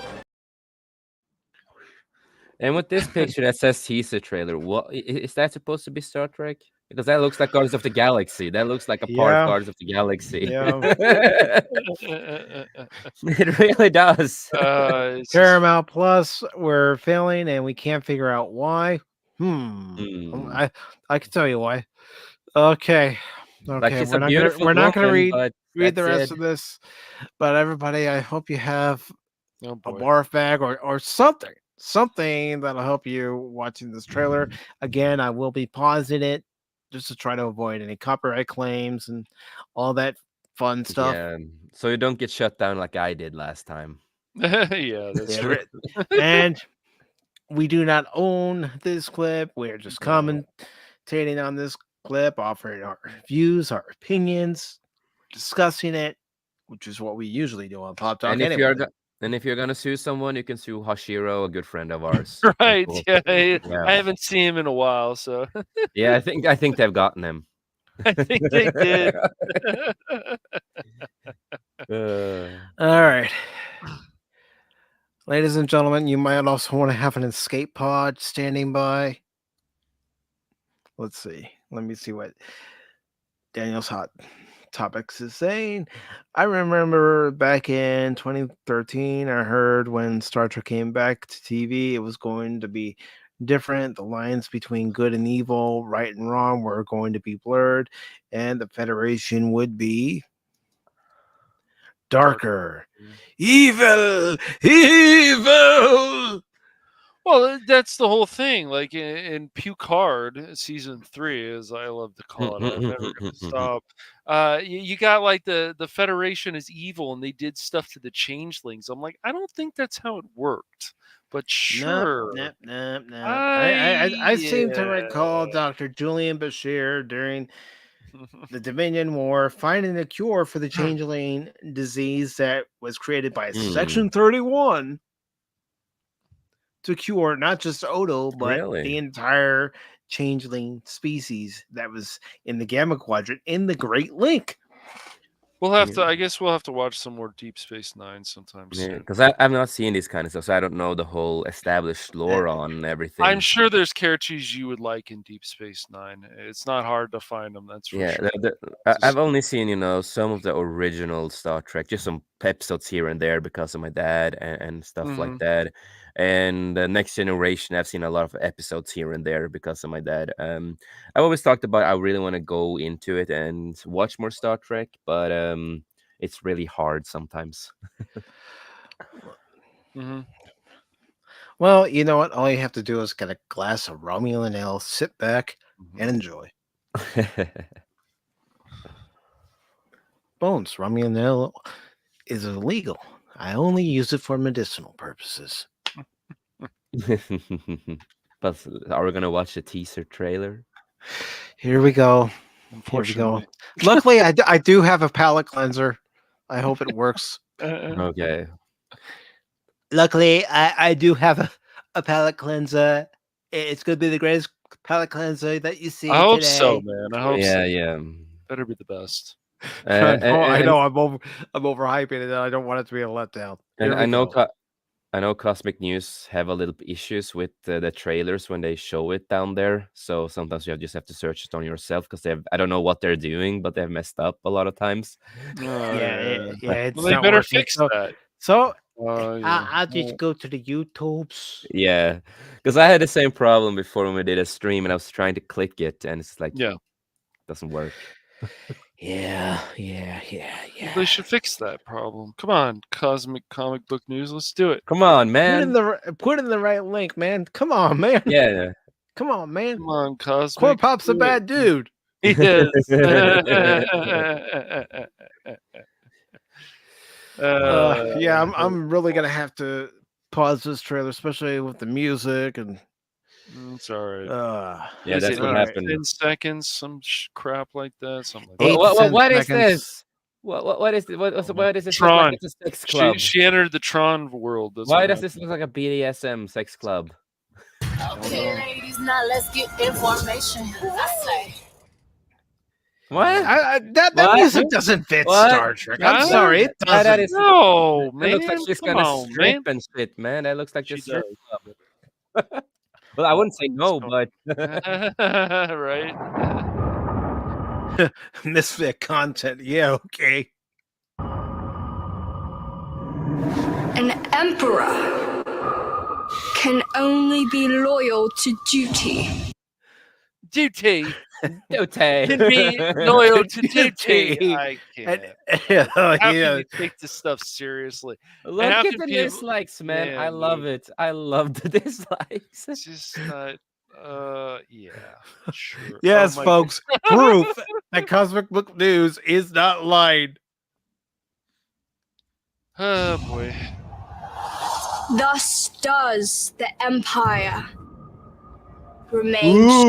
Ooh, she's got blood on her boots. What is this? What is this turning into? Dune meets something? What is this? I don't know. This reminds me. This reminds me of Dune. This reminds me of Dune, man. Yeah, it does start. That's what I'm saying. It's weird, man. Star Trek. This is not what I remember Star Trek being. All hail the Emperor! This is Dune. They don't go through a fucking ceremony. You know what? You see the Emperor? What do? You stab the Emperor in the back. Make sure that twist that knife while you're at it. Kill him. No, you're the Emperor. That's how they do it. I did not know we were gonna get a new Dune movie yet. I know, right? Already, Well, it's crazy. they're working on the third one, and Is this the third one? Is this the third one? No, the third Dune movie is going to be a hell of a lot better than this shit. Yeah, I'm sure it will be. Yes. Philippa Giorgio. What Yeah, the we're at a fuck? 21st century club. Let's go party, people. You're a tyrant who murdered her own people by the millions. Oh gosh, where is the cartoon villain twirling their mustache? Where are they? I have no clue what this is. Past always catches up with you. You're Section 31. You should try to be Mario. No, she's trying to do Tigger. I can't take this trailer seriously. This It's is me, ridiculous. Mario.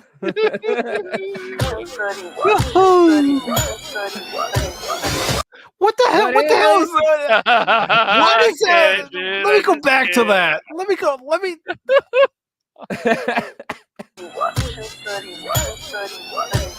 What the hell is that guy wearing? That looks like it's from, a game or something like, I don't fucking know. Let me try to get to that again and pause it.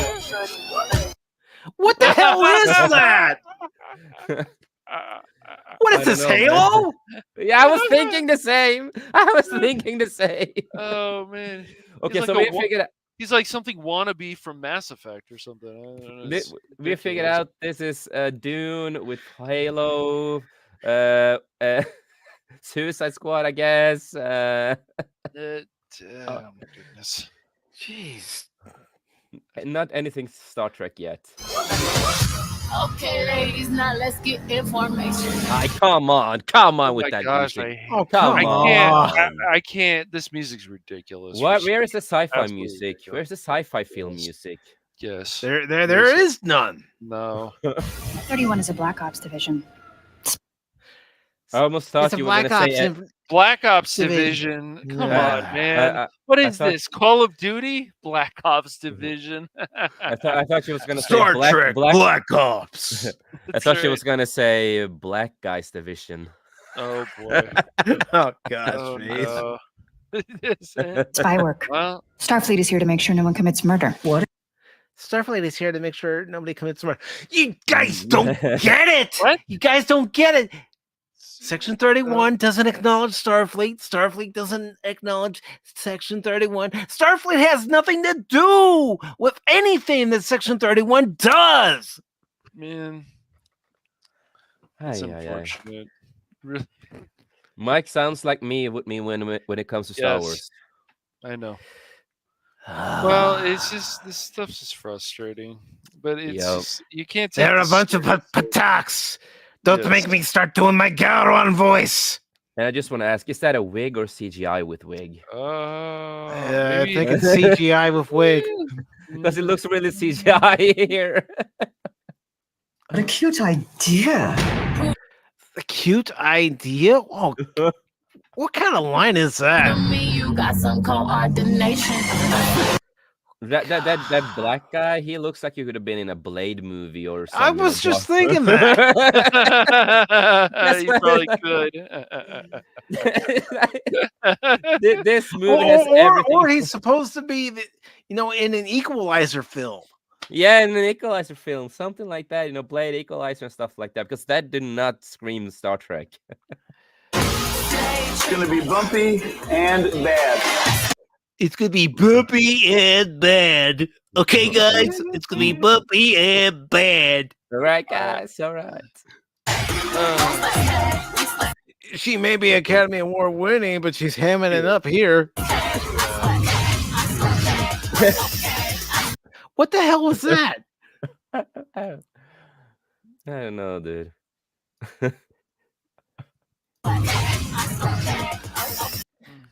What? That doesn't look like Star Trek technology.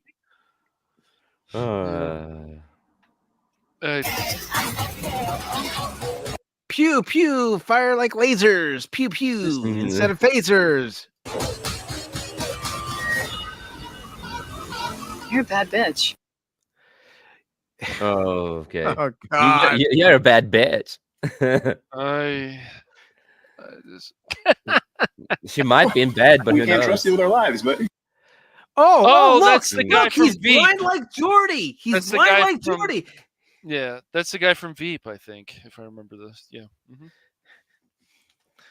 He's got the same ocular implants that Jordy has. Hey guys, remember the ocular implants that Jordy wears? Well, our character has them too.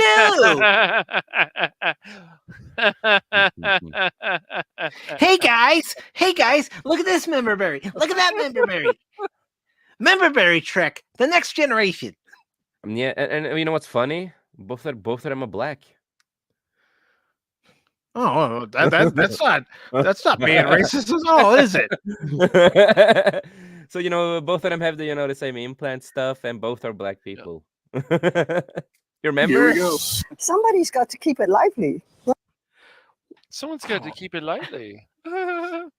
Oh God! I like her acting on this, man. I don't like No. this. I don't know what the hell this is. It's like what Tron meets something, Halo meets Mass Dune. Effect meets. Yeah, Dune. I don't get it. Section 31 coming soon. Please, Skydance. Please, Skydance. Mike Dalius, cancel this. Throw it out of the airlock. I want to see a Borg movie with them dancing in the club. That's all I Oh want. no! Yeah. No. I want that parody instead of this. Not at the Roxbury, not at the Borg Cube. Not at the There you go. There you go. That's a good one. Oh. Not at the Unimatrix, because that's what the Borg call their main hub is Unimatrix. Yeah. Yeah, that's the Section 31 trailer, which has 4.7 thousand likes. I don't know why. Some people are gonna like this stuff. I don't know why. know. I know, but I don't know why. This stuff is never gonna get 0, but it's gonna get ratioed to hell because people are like, "What is this?" You know what I have to say? I'm happy. I'm not gonna Star watch Trek. it. Not I'm not Star gonna watch Trek. it. I have no desire to watch that. I just You can find better fan films of Star Trek out there instead to watch. Yeah. Yeah, You I can agree. watch Star Trek Continues. That's right. Watch Star Trek Continues. Yes, Vic Mignogna and crew did a wonderful job with Star Trek did. Continues. They did. Because it actually captures the spirit of Star Trek. What Star Trek is all about. And of course, Vic Mignogna doesn't do a bad William Shatner as Captain James T. Kirk of the Federation Starship Enterprise. Yeah, I've seen clips. Isn't that right, and I Mr. like Mike? Vic. Yeah. Well, I mean, he is considered an anime legend, whatever happens to the guy or not. He is. Idiots. He was Just in a bunch idiots of- who can't see it. Just dumbasses who lied and bullshit. So, yeah. He's a great voice actor, and I think he's a great actor too. So he really lives into the roles he does. He really lives into it. Which everybody should do. Nothing wrong with that. It's putting his heart into the character, because you need to understand the character and be the character, and that's what he's really good at. Every time if you listen to Vic, like in animes and stuff, he really gets into the character. He's not pretending to be something he's not. He's not trying to be himself. He is completely different. He's a completely different person when he plays the characters. He just knows how to do it really well. That's why if you are watching dubs with him, that's pretty good, because he's one of the few people that does a really good dub job. Yeah, there's a number of people that do a quality dub jobs. They just need to follow what the Japanese people do and try to get as close as they can to it. Yeah, I've seen the dub version and the sub version of both. Is it wrong to pick up girls in a dungeon? Oh yeah, that one. and they are close to. So the that's what you do in Japanese your one. spare time, Cash. Yeah, pick up girls in a dungeon. Yes. Yeah. But no. It's very close, and you pay attention even with the game, because they have the storyline and they have the same Japanese actors that they had in the anime. So you compare that to the dubbed, and you're like, yeah, it's close. It is. Yeah. And that's what you should do, is you can get as close as you possibly can to the Japanese actors, their mannerisms and different stuff. But yeah. Death Note is one of the great ones there too. All right, gentlemen. We have two other articles we can talk about. We can talk about the director of Craven the Hunter saying that the movie will surprise the hell out of people. I think it will, man. I'm fucking hell. When I saw that trailer, give it a chance. Yeah. when I saw that trailer, I will just say again, the delays are worth it. And this is what I say. Sometimes you have to delay stuff to make it done and good and the way you want it. And this was the right time to do it with this movie. So I'm happy with the delay on this movie. Okay. After watching that trailer and they showed we have a real rhino this time. We have a real goddamn rhino in this movie. The action is fantastic. The acting in the trailer was top tier. So I am really excited for this because I think this will surprise a lot of people. I really think so. All right. And the other article we could talk about is D&D looking toward the future at its 50th anniversary. But what does that mean? So, of those two, which one do you want to go to? You both I have don't a vote. know. We could go with the D&D. I just laugh at that one. They talk about how they're so excited about this new D&D player book. Because if we talk about Craven, it's going to be too much positivity here. Yeah, exactly. That's great. It's just funny. I just find that D&D stuff funny. When I read that, I laughed. But before we do, I did say I have a palate cleanser after watching that Section 31 trailer. Oh, okay. Yeah. Well, this is what's coming up for our next watch party. I've done far worse than kill you. I've hurt you. And I wish to go on hurting you. I shall leave you as you left me. Marooned for all eternity. Buried alive. Buried alive. Sean! So awesome. Great movie. Real Star Trek. Yes. All right. So let's get to this D&D article from The Gamer.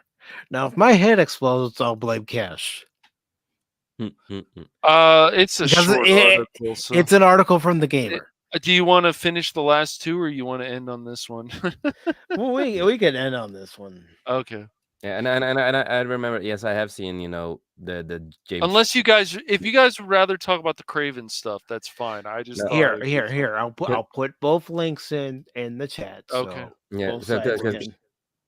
I remember because I've seen the J.J. Abrams Star Trek that I have. I've seen a couple of the movies of Star Trek because of my dad. I don't remember which ones, but I think most of them were Next Generation that I've seen of the older movies. All right. You want positivity? Let's get positivity after Section 31. All right. This comes from Superhero Hype. I'm actually glad I've discovered them at one point. Yeah, I kind of like them. I have not used it for a long time, man. That's crazy. And it's by let's see. I mean, I want this movie to be good. I do. I think it will. And what this movie also does, it does respect certain source materials. It seems to, yes. Yeah. From what I know of Craven, it seems to. Yes. And even they even have a dark-skinned girl in it, and it's not a race swap. Oh my god, she's like that in the comics. That's oh my god! And in the Spider-Man animated show, you got it. Yeah. Mm-hmm. Its byline is by Isabela Merced. I think so. It was published on the 14th of this month, and it says Craven the Hunter will surprise the hell out of fans, says director. I agree with that. Sony's upcoming movie, Craven the Hunter, has stirred a storm on the internet with its action-packed, gory trailer featuring actor Aaron Taylor Johnson. And he just looks like the character too. Just he has the body, he has the face, the hair, the style. I agree. Yes. And it's so funny. He played Kick-Ass, he played Quicksilver, and now he plays Craven. No, I know. And I liked his Quicksilver too. I don't hate it. It's like I don't think he So, did a bad job playing the character. I just hated no, the story they gave him because then I that know. that's what didn't make sense. But his acting was fine. But Aaron Taylor Johnson in the titular role, it is set to hit the theaters in December. Talking about the R-rated brilliance of Craven Hunter, director J.C. Chandler recently Mm. appreciated the vision of the movie.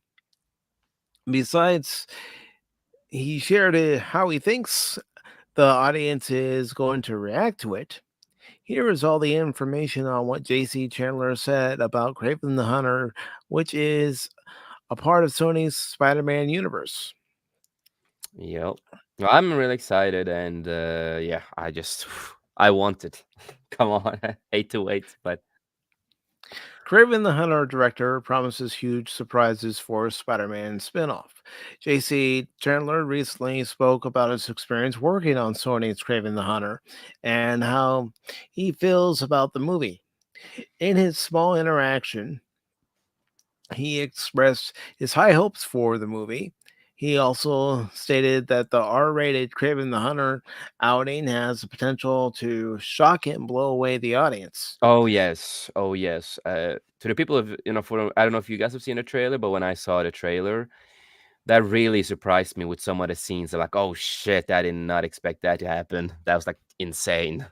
And it feels like Craven when you see this kind of stuff like that. That's spot on. We'll take a look at it after we read this article.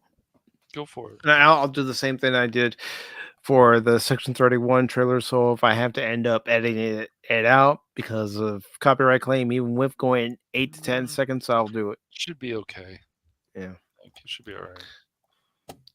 It says Trender told Deadline, I'm extremely proud of the work we have all done together on Craven, and when the movie finally gets its chance to be seen, I think it's going to surprise the hell out of a lot of people.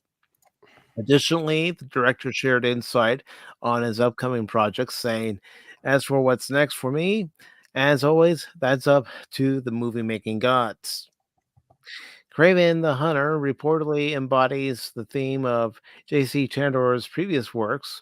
This includes a most violent year, margin call, all is lost, etc. Apart from that, Craven the Hunter is set in Sony's Spider-Man universe, which is seemingly building up a Sinister Six crossover event. Well, I believe that is something that they were talking about. Yeah, they have been working on that for many years now that they've been trying to build up. It's been a really hard deal to try to make a Sinister universe because the deal they made with, of course, Disney because of Spider-Man Mhm. stuff. So it became really hard to do a Sinister thing, but they're still trying to do it, and I hope they will achieve it at the end because we have Morbius. I don't know if we will get him back, but at least they're building up with this movie, and I don't know what's gonna happen with Venom after, but we will see what happens with certain stuff that they have put in there and see if they get to achieve the whole Sinister Six movie. I really hope they do. I just wonder how it's gonna be with Spider-Man, because the deal that Yes. they have, that's the concerning part, is the whole deal they have. Will Sony be allowed to use Spider-Man, or do they have to work with Disney and work something out to create the Sinister movie? Mhm. Or we need to see how that's gonna go. But I really hope that this movie here can show that we can get a Sinister Six movie because we have all the characters and they own most of the characters they can use. They have some of the characters they used in the Spider-Man movies too, in this universe. So I hope for the best, at least for my sake. At least I just hope for the best that this movie will show people that we need a Sinister Six movie because they've been wanting to do that since the Amazing Spider-Man 2, if you remember Mhm. that. And Amazing Spider-Man 1 and 2, because if you remember the endings and stuff like that, you had a person who gathered up the heroes, the bad guys, not the heroes, but the bad guys, to create Sinister Six. So yeah.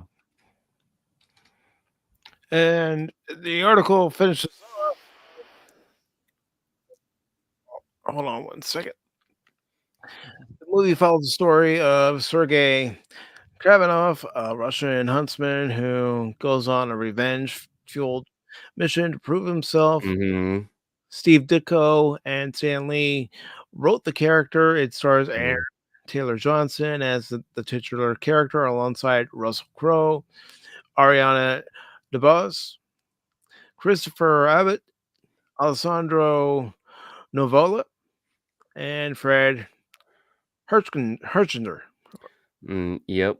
And no, also since I also talk about some source material, is that they also added Chameleon. We all know who that is. Most of we who knows we who love we've seen Spider-Man, animated Spider-Man, other Spider-Man stuff, or people who read comics. And that's actually his half brother, Craven's half brother, and that's really funny. And they actually added in him in the movie. He's part of the goddamn movie too. So I'm like, damn, like when the first time I saw the trailer and I see that he has a brother, I'm like, they really have Chameleon in this movie. Like really, that's fucking amazing. You are actually going through some of the source material.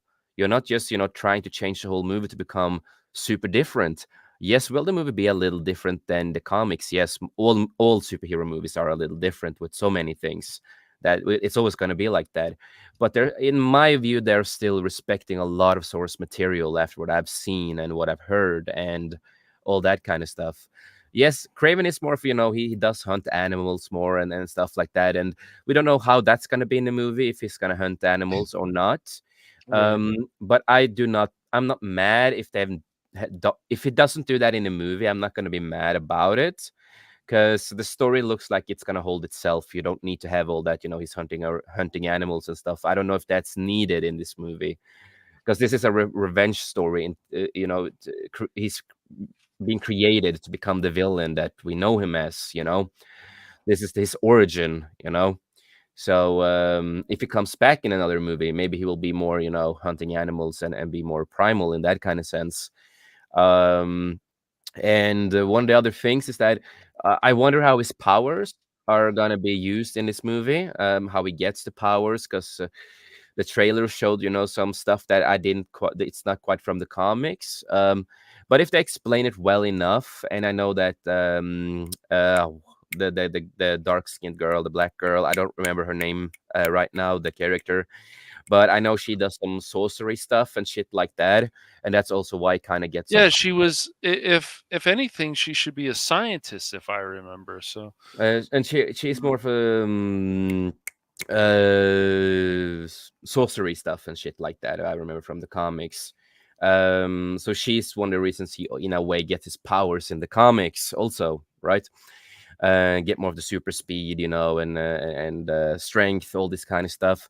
So since she's in a movie, it's going to be interesting to see how they're going to treat her. If she's going to be more of a scientist, or if she's going to be more of the sorcery stuff, or what they're going to do with her, and also how he's going to get the powers that he has. Because we in the original trailer, we do see the blood transfusion from the animal into his blood.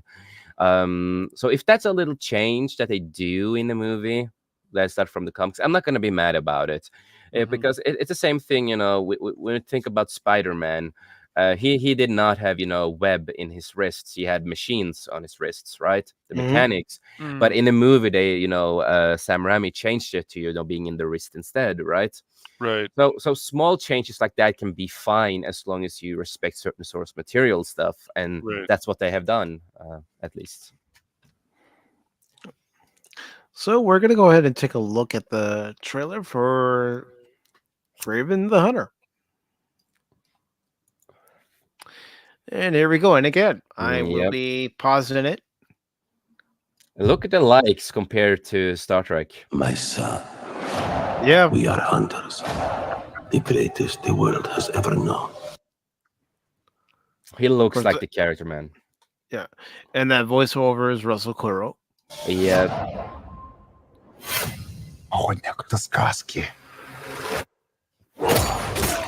Ooh, hell yeah, baby. That's what I'm talking about, man. Guys, Ooh, fuck yeah. Well, hey,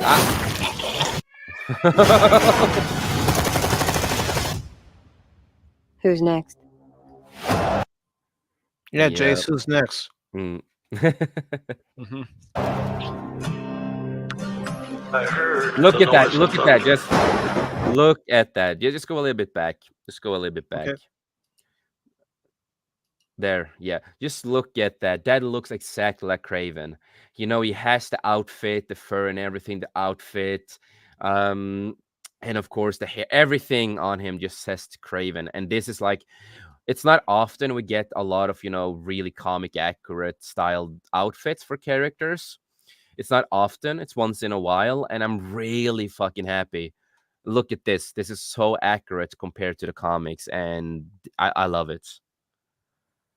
I heard the noise of thunder. Are you like your father? A gangster?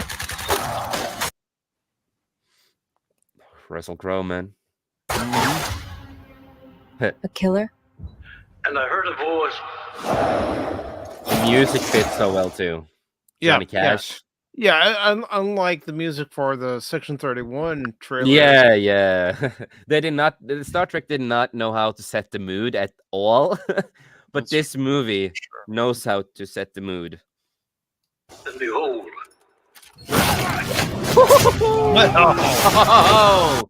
That bear trap, man. Talk You about see taking it? that bear trap and just saying "see ya." I think that's the best part. One of the best parts in the whole movie that people goes like "wow" on every time I've seen people react to it. And that. There's a man going round taking names. Oof. He's called Baron Norman Tag. He's just not here today. That because he's going around taking names. Yeah. My son. And he decides who to free and who to blame. Yes, and the monster that you can imagine. Oh, hell yeah. Hell yeah. That's Rhino, everybody. That's Rhino who actually is transforming into Rhino. Not any tech suit. On your arm will stand up. Tell me about this hunter. Some are born and some are died. Once you're on his list, there's only one way off. It's only one way off. When the man comes around. When the man This isn't going to be good. All those elevator bells ringing at the same time. Yeah. comes around.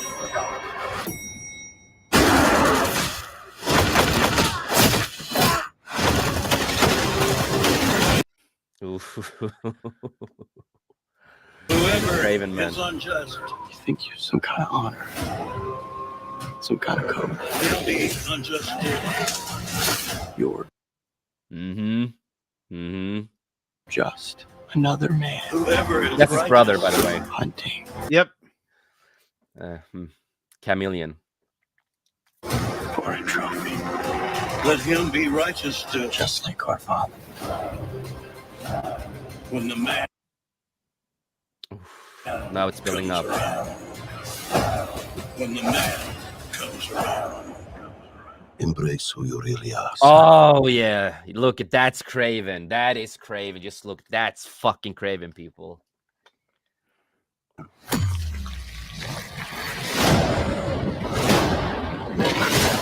Hey, And there's Rhino. we have a real fucking Rhino in this movie. A real Rhino for once. And you will become a legend. When the man comes around. I love this ending. That's such a badass ending. The trailer. Is When this the the first man time comes we had around. Rhino live action? No, I guess. I'm not sure. He was on the '90s animated series. I know that. Yes. Yeah, the animated Spider-Man. series, but at live action, isn't No, this the first time we've- he's only been in the Amazing Spider-Man 2 at the end, but that was a tech suit, and he was not. He was, not. Okay, so they haven't really done it. Okay, they No, haven't really never done it in live.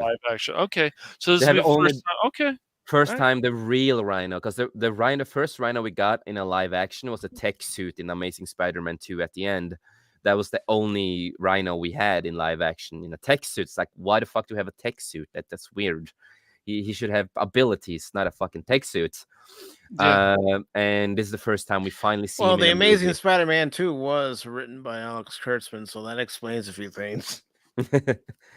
And this is the first time we really get to see a full Rhino character live with his powers Wow. and turning into him. This movie is still a while away. December. Wow. Okay. Yeah. December 14th is Eh, when it comes out. That's the all right. reason the reason he did delay it to that is because, one, again, you see why in the trailer. You see why the movie got delayed.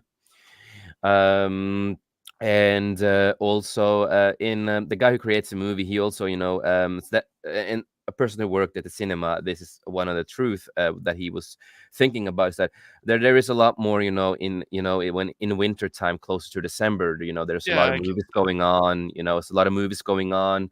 A lot of families go to the cinema. A lot of people go to the cinema because it's like a beautiful time to go to the cinema. A lot of people are free from work. There's so many things like that.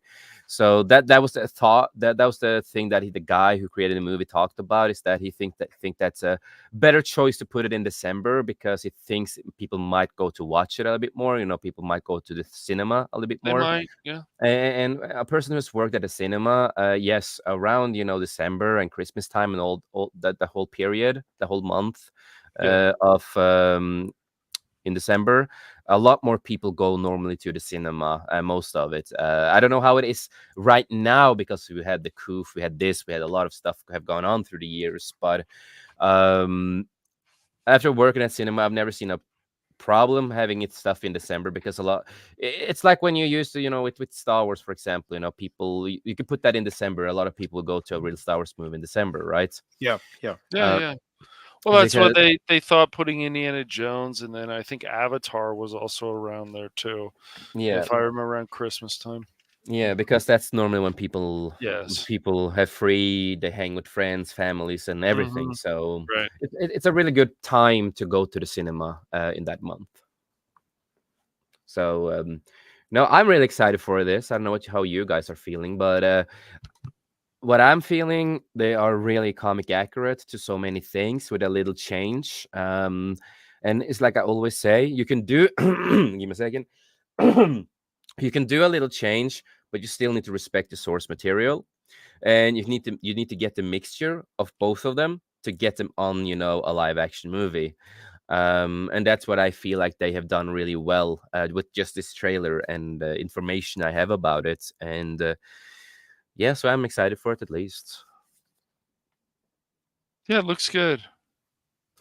Looks like it's pretty decent. I mean, it may not be one of those movies that I have to go see on release day, but yeah, Jason and I were planning on watching it, so yeah, I will of course watch it when it comes out at the cinema. I will watch it at premiere day, and when it's out on digital, me and Cash are gonna watch it so we can experience it together and talk about stuff. If you want to join us, Mike, you're welcome to. If you're interested, I'll let you know.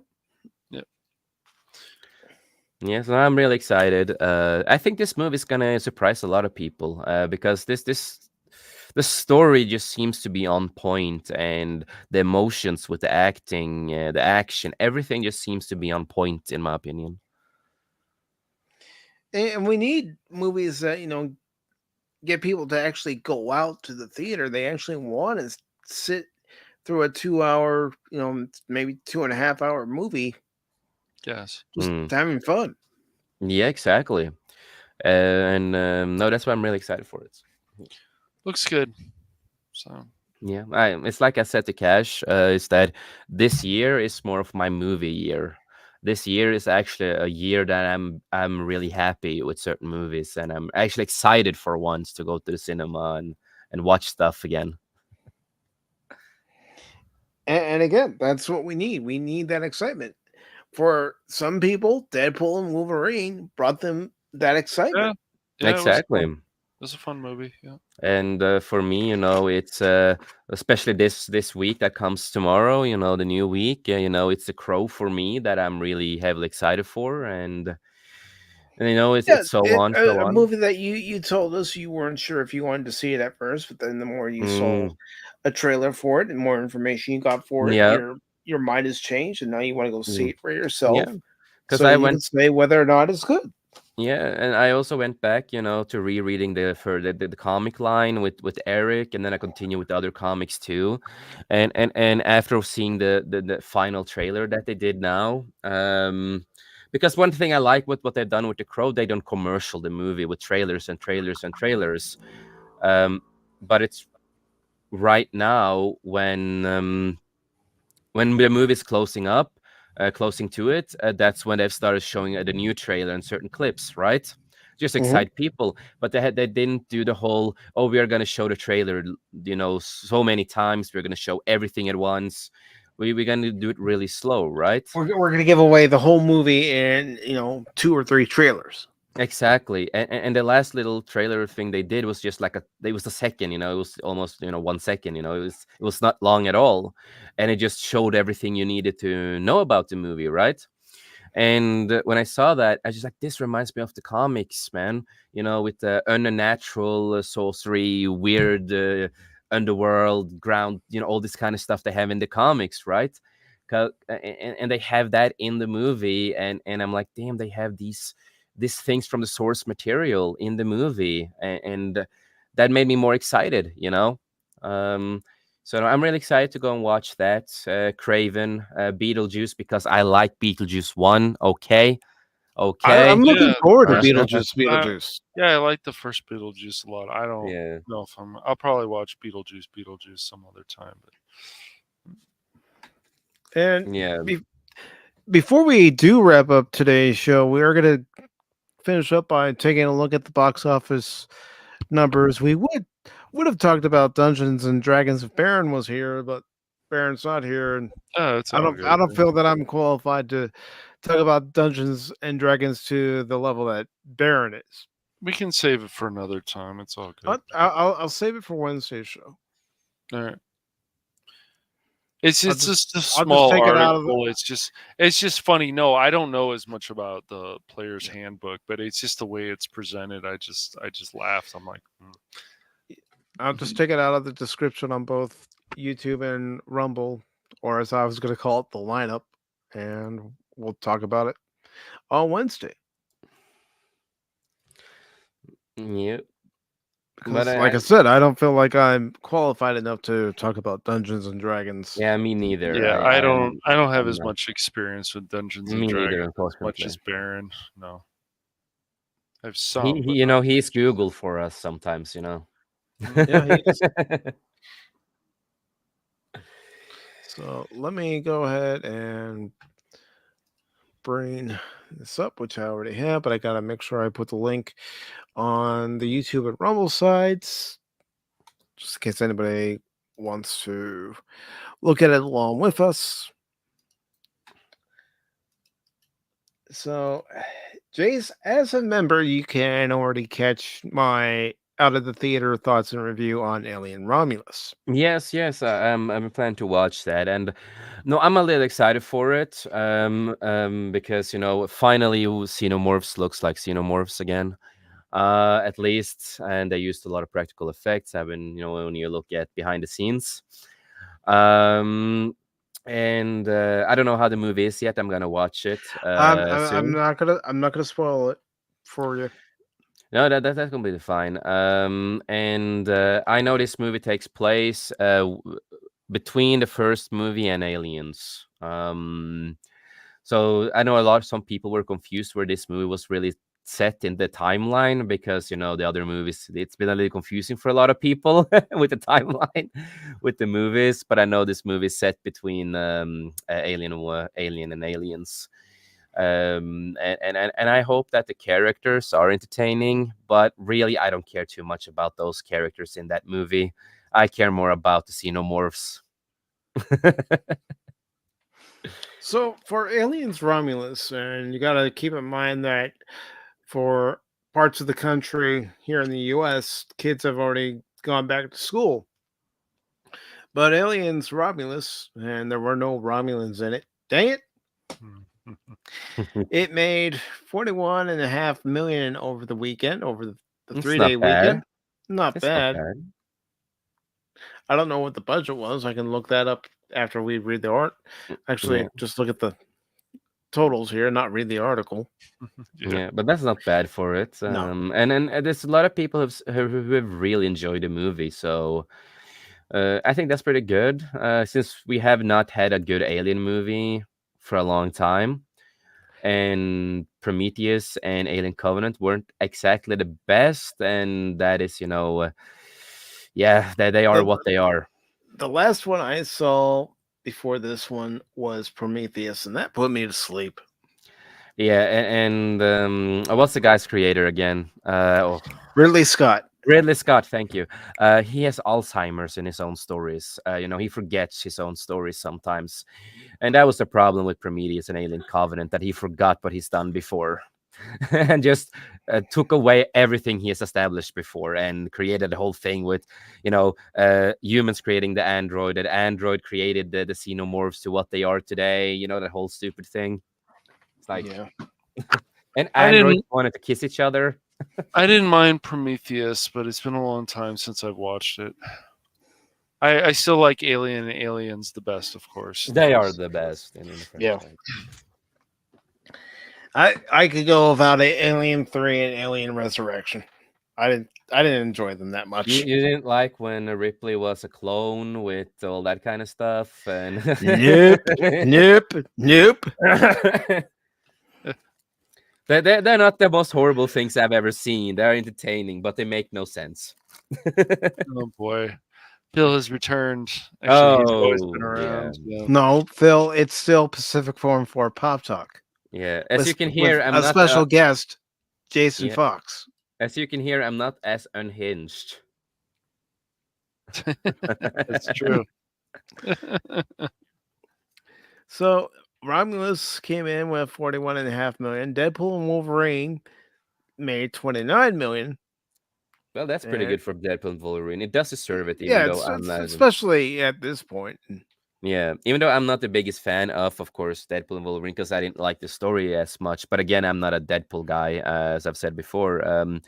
But for the people, who really enjoy Deadpool and what they've been doing with the Deadpool stuff, I'm really happy that this movie is successful. And no, I agree, we need more movies like this when it comes to the superhero franchise. We need more people who does care about the superheroes like this, like Ryan did, and Jackman and the people behind the movie. And Ryan also, taking charge and everything and surprising people and contacting people, everything that he did. And just for me personally, I was not, I give it a 6 out of 10. But I think that's fair for a person who's not the biggest fan of Deadpool. But again, I think this movie deserves it. Doesn't matter what I think. The audience here with this movie, because we need this. Yeah. We need more of this. And I mean, it's already reached the $1 billion mark. Yeah. We'll see if it makes it. It'll actually beat Barbie. It's got a little while to go, but it might. It might. Yeah. And then, of course, Ryan Reynolds' wife, Blake Lively's movie, It Ends With Us, made 24 million. Never heard of it. I think that's some love story thing. Yeah, it is. Typical rom-com. Trailer. Yeah, I think it is. Yeah. Yeah. It's not a movie I'd go see, but for anyone who enjoys those kind of movies, enjoy what you like. Right. Yeah. Exactly. And then Twisters. That's done well overall. No, it really has. Just watch the first one. I don't. But yeah, this remake has done well. So. Mm-hmm. Yeah, I've heard a lot of mixed opinions on it. Some people liked it, some people didn't. Some people have just said it's a popcorn flick. You just sit there, turn off your head and just watch the movie. Yeah, and I didn't realize that Coraline was re-released. Oh yes, yeah, good movie. I love Coraline, man. It's one of my favorite animated movies, man. Film. It's a unique, man, and I know it's also re-releasing here too in Norway, and I want to go. Mm-hmm. I'm afraid if I go to rewatch it in the cinema, it's gonna be in Norwegian, and I refuse to watch it in Norwegian. So I'm like, fuck you! I've never seen the movie in the cinema. I've never seen it. I really want to see that in the cinema, but you're gonna have Norwegian dub. Go fuck yourself. Oh wow! In that order. And then of course, Despicable Me For that, Yeah, like that's it. done very that's well. done well. I That's done liked well it. Very for well. itself. Yeah, Yeah, yeah, I it was liked it. enjoyable. The minions are funny. I love the minions. Come on, They're that funny, man. They're funny. yeah. It's like yes, you see, I do enjoy certain animated kid movies. You see, I don't hate I'm everything. shocked. Oh my He doesn't. god. He doesn't hate everything. This is And on this crazy. day, Jason Fox's heart grew 3 times its size. That's right. That's right. Trap. Every time I see the title for this movie, Trap, I just want to say, it's a trap. It's a trap. Exactly. No, I'm a little interested to see what this movie really is about. I've heard a lot of different mixed opinions on this. It is Shalaman, but that's why I say with Shalaman, it's up and down. It can go two ways. It's 50-50. Either the movie can be really decent and good, or it can be really weird and trash, and you don't understand shit about the movie. Yes. And Shamalama then, Ding Dong. Yes. Yeah. Inside Out 2, I went and saw that with my sister. Yeah. Wasn't a bad movie. I will admit that it wasn't a bad movie. That's a gay movie. It was a gay movie. Oh boy, here we go. It was classic Disney Pixar. Well, that's Yes, good. it was. It's No, good. it followed a lot of the basics, which is what Pixar movies should do. Yeah, a lot of that's these good, though. animated films should do. Yes. Yeah. But I just want to say I'm happy that you guys are more gay than me. So I'm really happy. Boy, here we go. See, Thank starting. you. All right, No. somebody remove him from the panel. All right, youngster. Yeah, out you go. That's right. Out you go. I'm getting to that clip. All right, youngster, out you go. Don't come back. Ever. It's nice having you on the show today, Jace. Thanks for coming. Bye. Oh man. So long. Farewell. Auf Wiedersehen. Adieu.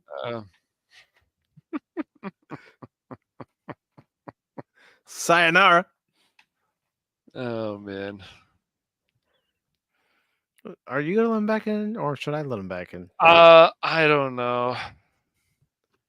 He can't behave himself sometimes, so I guess you know. He Listen.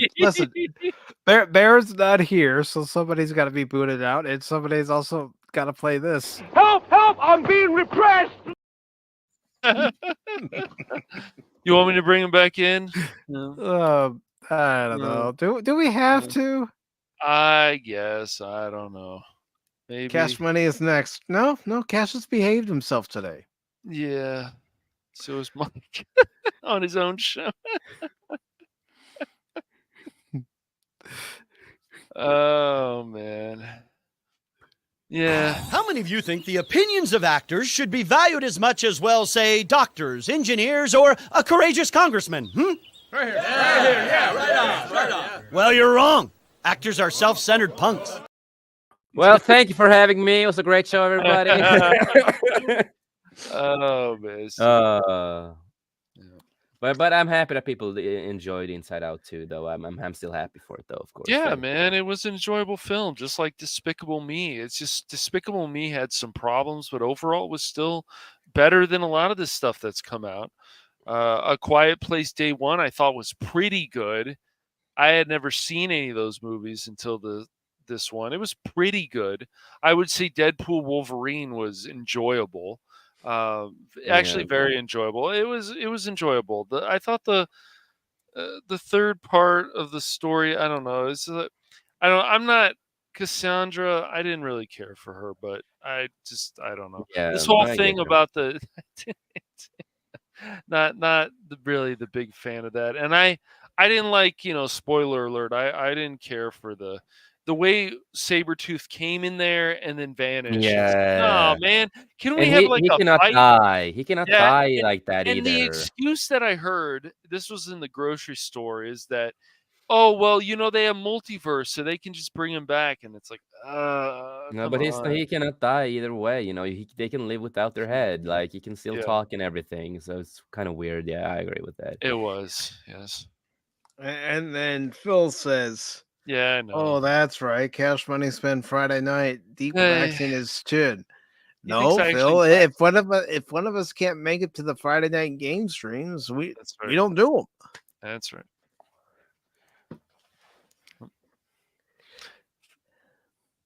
And you're wrong. Says, "Are you you didn't say you're wrong." Gets it. It's too funny. I Yes, don't know. yes, you're wrong. Phil McCracken always shaves the chin. I do it in a joking manner, but Phil, well, he's malicious about it. We never know what Phil's gonna do. So yeah, he's something. And I also see that Shri 2 did pretty decent. That's if I don't remember wrong, it's an Indian production with some supernatural stuff and stuff. I've heard about the first one, never seen it, but I heard a lot of good about the first movie, and in the Indian Bollywood and all that have done a lot of great movies and action movies. I haven't watched any Bollywood movies, but I'm just about some that are good. And just the Slumdog Yeah. Millionaire. Well, there's Bollywood stuff in there, but it Yeah. counts. I would say it counts. I've seen a couple, and it's like you turn off your mind in a lot of them and just enjoy the story. Especially with their action movies, you just turn off your mind. It's just a lot of great action in it. It's like, yeah, it's pretty fun. It's action. Story's decent. A lot of action. I still say Slumdog Millionaire is overall a very good film, so I recommend a lot of people watch it. That was Danny Boyle, so nobody here knows who Rodney is, Phil. no, they don't. Nothing against Rodney, but nobody knows who he is. People on Paul's channel know, yes, but nobody here knows. I don't know who that is. And I've also got to give the Emmys credit. They did nominate and gave a lot of nominations to both Shogun and Fallout. Fallout got 17 nominations. That's crazy. Yeah. Unfortunately, before my Prime subscription expired, I never did get to finish the series. So, yeah. I don't know Rodney. Jace doesn't know Rodney. Baron doesn't know Rodney. If you want to finish it, I'm sure Rodney's a good guy, but I don't know him. Yeah, if you want to finish it, let me know, man. I will. After all, we did watch Cape Crusader, and if they had only done the last 3 episodes as the first 3 episodes, yes, that's all I'm saying. I know. And then Bruce Timm saying there aren't enough Batman villains. Oh, so good. stupid. Oh. Enough good Batman villains, yes. Plenty of good Batman villains. Even I said, come by and watch my Batman great Arkham ones, City man. stream. What, Red Good Claw? villains. She's not a great villain? I mean, come on. It's just Red Claw's not a great villain. The Mad Hatter's not a great villain. Phantasm? Come on. Yeah, exactly. Come on, man. Come on, man. Corn Pop's a bad dude. I know. Come on, man. And then, of course, rounding up the top 10 is Borderlands. Yeah, a movie that I'm not gonna see at all. No, I'm not gonna watch that. But Kilted, man, a few weeks ago, he was all excited, dude. It's like, I'm gonna watch this later. I'm like, well, you have fun with that, man. You have fun. I know one of my close friends here in Norway, Mr. Kaltikryp. He's Borderlands is one of his favorite universes of all time. I've never met a guy it's who a loves. cool universe. It's just 3 was not. The gameplay Yeah. is solid. Yeah, no, Story- for him, I have never known somebody who loves Borderlands as much as him. And he did not really enjoy that movie too much Yeah, either. I bet he and didn't. Yeah. That's understandable. This is just a wannabe Guardians of the Galaxy, the way they created it. And Yeah, these Vault Hunters, they all have their different personalities. It's not Guardians of the Galaxy like in the game. They have their different personalities, bad things that happen. There needs to be things that you see in the game. some of the characters should have been younger, should have been R-rated. Yeah, it's just this is a violent wasteland. Making it PG-13 makes Make absolutely no sense. sense. No Yes, sense at it all. makes no sense, man. That is like taking There's raiders and all kinds of stuff. Like there's yeah. bad things that go on. You have Yeah. to see them shooting the raiders, all kinds of crazy stuff. You can't have bathroom humor like they showed in the trailer. Like that's ridiculous. Not that kind of bathroom humor. Like and it would be good for them to have thing. Oh, I found some money in the toilet, like an empty toilet, because those things happen in the game. But Yeah. it's just Randy Pitchford, the guy who created or helped create a lot of Borderlands. But It's just yeah, it's just like, if you take Deadpool and make it PG-13, doesn't work. yeah, it doesn't work. It just can't. They That tried right to do it there is once. a red flag. Yeah, Exactly. it's They just a red. tried once with Deadpool when they did a holiday version of the second movie and they made it into PG-13. It's like it didn't work, unfortunately, because you can't have Deadpool being PG-13. No. Certain things just has to be R-rated. Yes. Especially like Borderlands, Punisher, do. other stuff. They didn't need Blade to needs to always be rated R. because a lot of these other certain universes, like certain characters, certain universes, they are meant to be that kind of way. They're not kid friendly at all. No, they just aren't. Phil said, "Cash money keeps his money in the toilet." Just That's saying. not true. But if you ever play Borderlands, you find money in the toilet, an empty toilet, but a toilet nonetheless. That would be great. Just find random money in toilets, man. Damn, can be rich. Yeah, I mean, these are things that happen in Borderlands, and so you've got to follow a lot of what the game does. Yeah, and you have to exactly. make it rated R. The Vault Hunters are definitely different than Guardians of the Galaxy. There's not that same feel to it. Yeah, because what I've understood, and I've just seen a trailer, but what I've heard, like a lot of people compared that this could have easily been, Guardians of the Galaxy spin-off. Right, and that's not what you want. These are Vault Hunters, and they all have their own personality.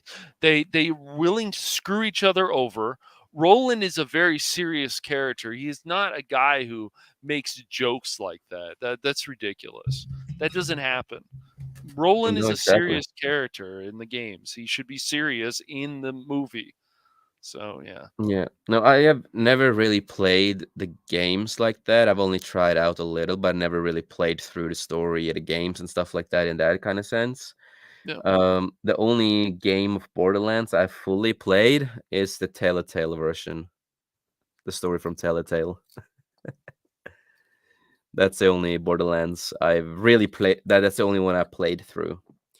But I do want to get to try out the games at some point. I really want to play them at some point.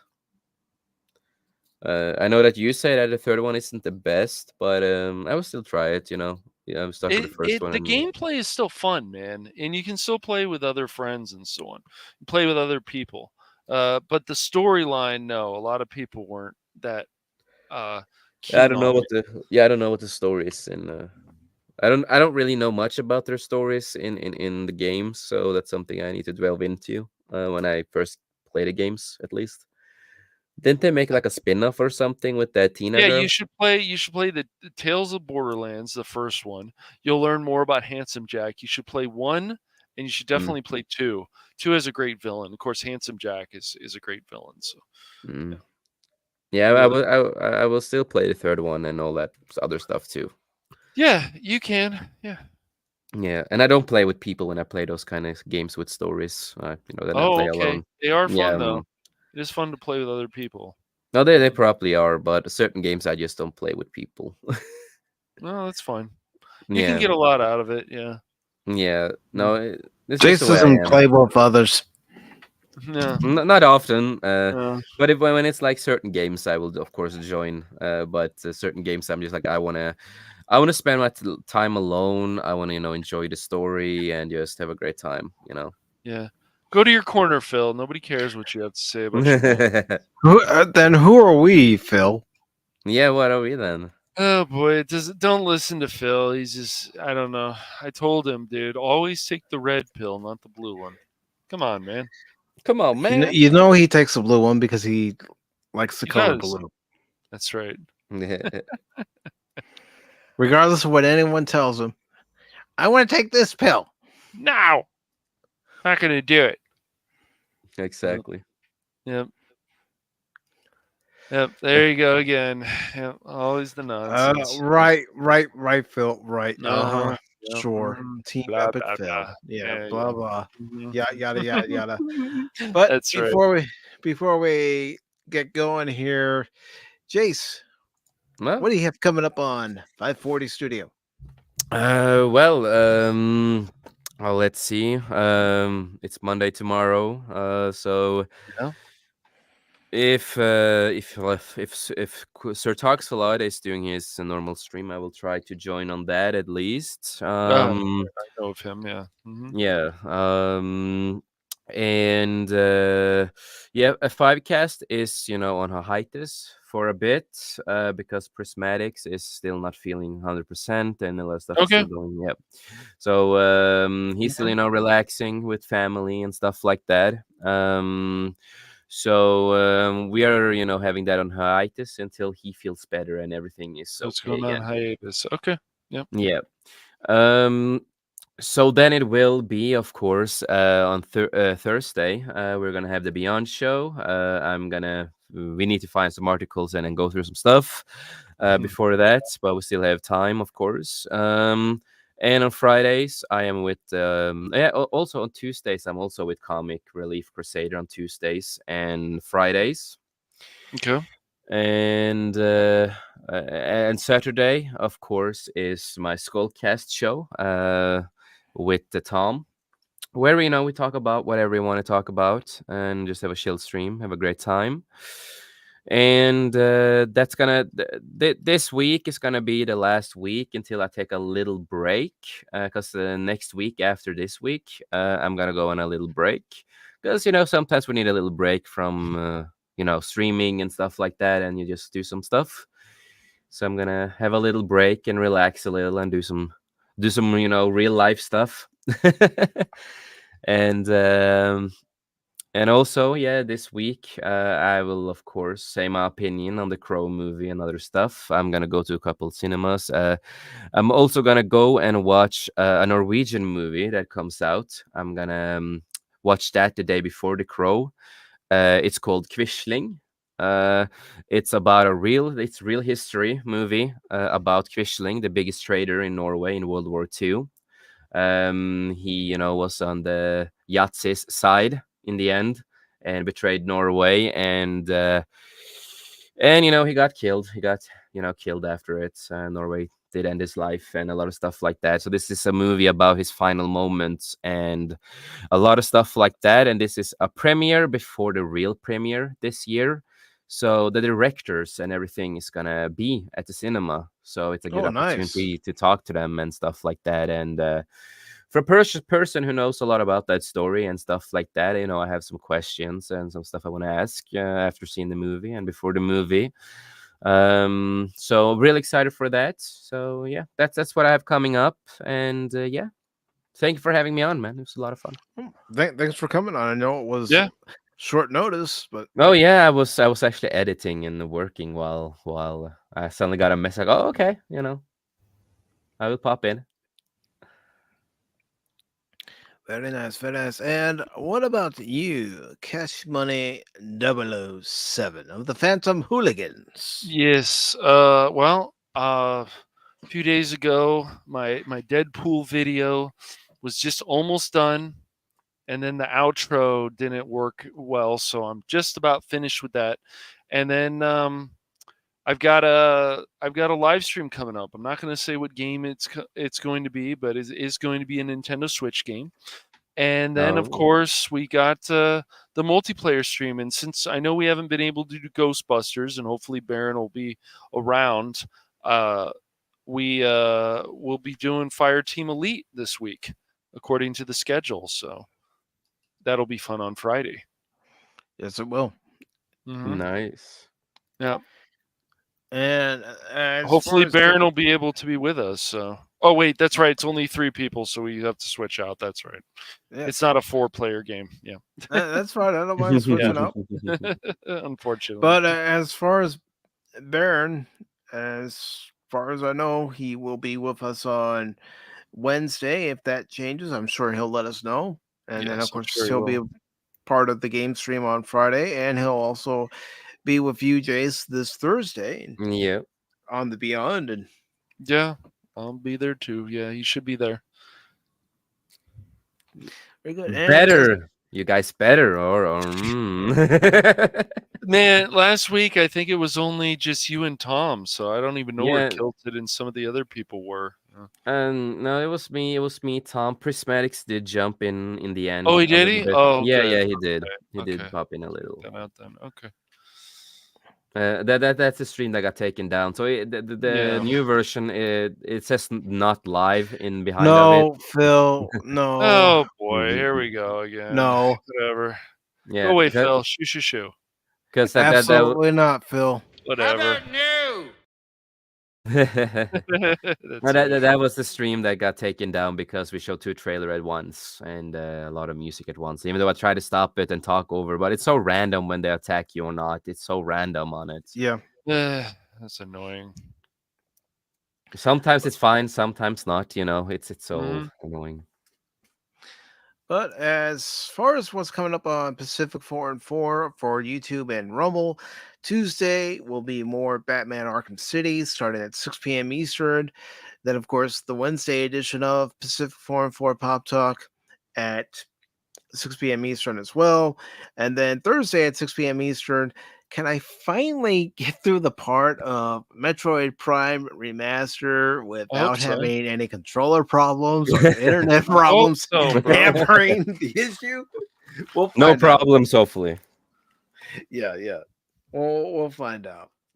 But my goal is to do what my original plan was, and that original plan was to get the gravity suit upgrade so I can get through other parts of the game.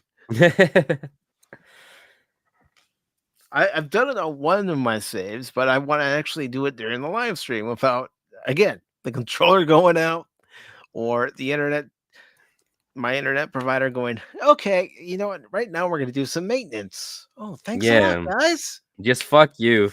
Why don't you send your customers a notice next time saying during this day, this period of time, when the sun is at its lowest point of the day, we're going to be working on your internet. Thanks, guys. Thanks. But other than that, who knows? I might pop in to other streams, and I might even just, pop in to say hello and watch for a little bit, thumb it up, share it out, and just relax. And Tom, before and Mike, before we wrap up, there's one funny thing. It was Brett Cohen went on our on our chat and said you did not want to say where I was going to take a tattoo of Pacific414. I did not. I did not. They're the Batman stream. I refuse. I refuse. Oh, but yeah, I saw that too. Of course, I figures Jace would see that. Yep. And I did say to him, I don't know if he told you this, but I did say to him, Jace put you up to this. He did mention it in the stream we did. Yes. He wrote it in the chat. and I told him, it's my thigh. It's my thigh, nothing else.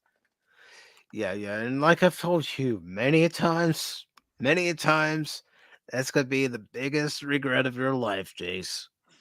You're gonna wake up one morning and you're gonna go, what the fuck? I have a sad tattoo face on my forehead, so I don't think I will regret it. You heard it here first, folks, whether you wanted to or not. Oh, I love you guys. I love doing the stream. I love doing shows like this where we do have fun, where we don't take everything seriously. That's right. Depending on the subject, we do take it seriously. Yeah. Exactly.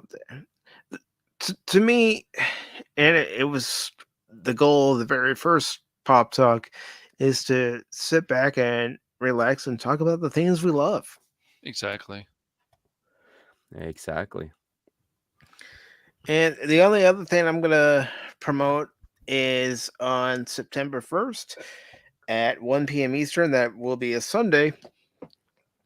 We will be celebrating 3 years and 300 episodes of Pacific414 Pop Talk. Oh. That will, excuse me, that will be an open panel. The only thing I do ask is any self-promotion, please wait until you're getting ready to leave or when we're wrapping up the show and we go one by one for the panelists for everybody to promote themselves. Yep. In other words, no shameless plugs. That's all I ask.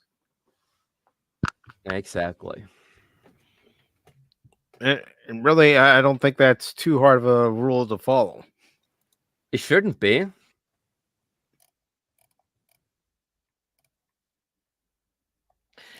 It shouldn't be, but you know what?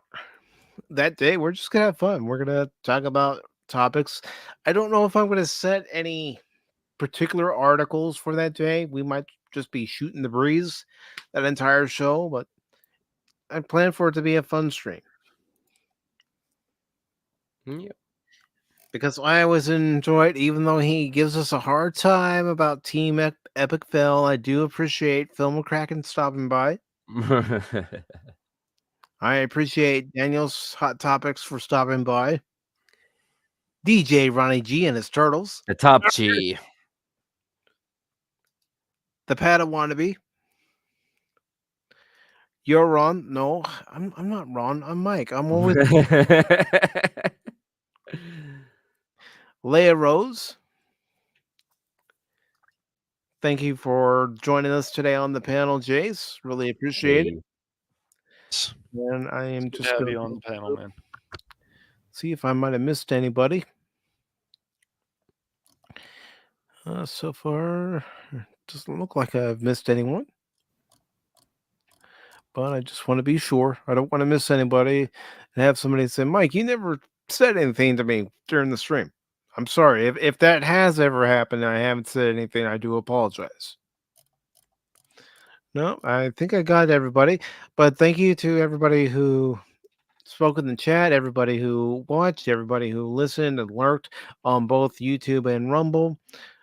I'm going to borrow this from you, Jace. We can't do this without all you guys and gals supporting the channel. Again, greatly appreciate it. If you haven't done so already over on the Phantom Hooligans, make sure you hit that like button.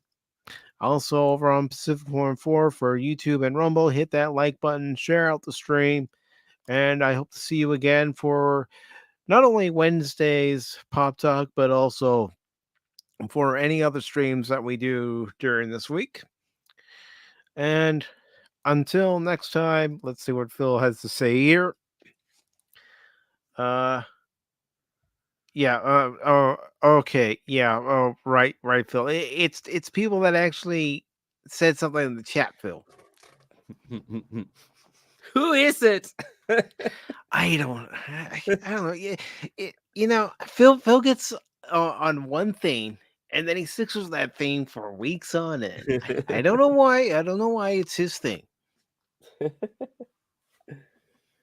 But everybody, thank you very much for your support. Greatly appreciate it. Again, make sure you hit that like button on the way out, share out the stream, subscribe to 540 Studio, Phantom Hooligans, Bear Norman Tax, Fandom Legacy, and Pacific414. And until next time, remember, don't ever give up on me in a game, because just when you do, you might miss something.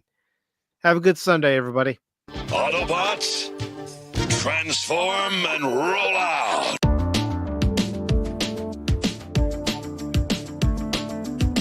Pop Talk is where it's at, baby.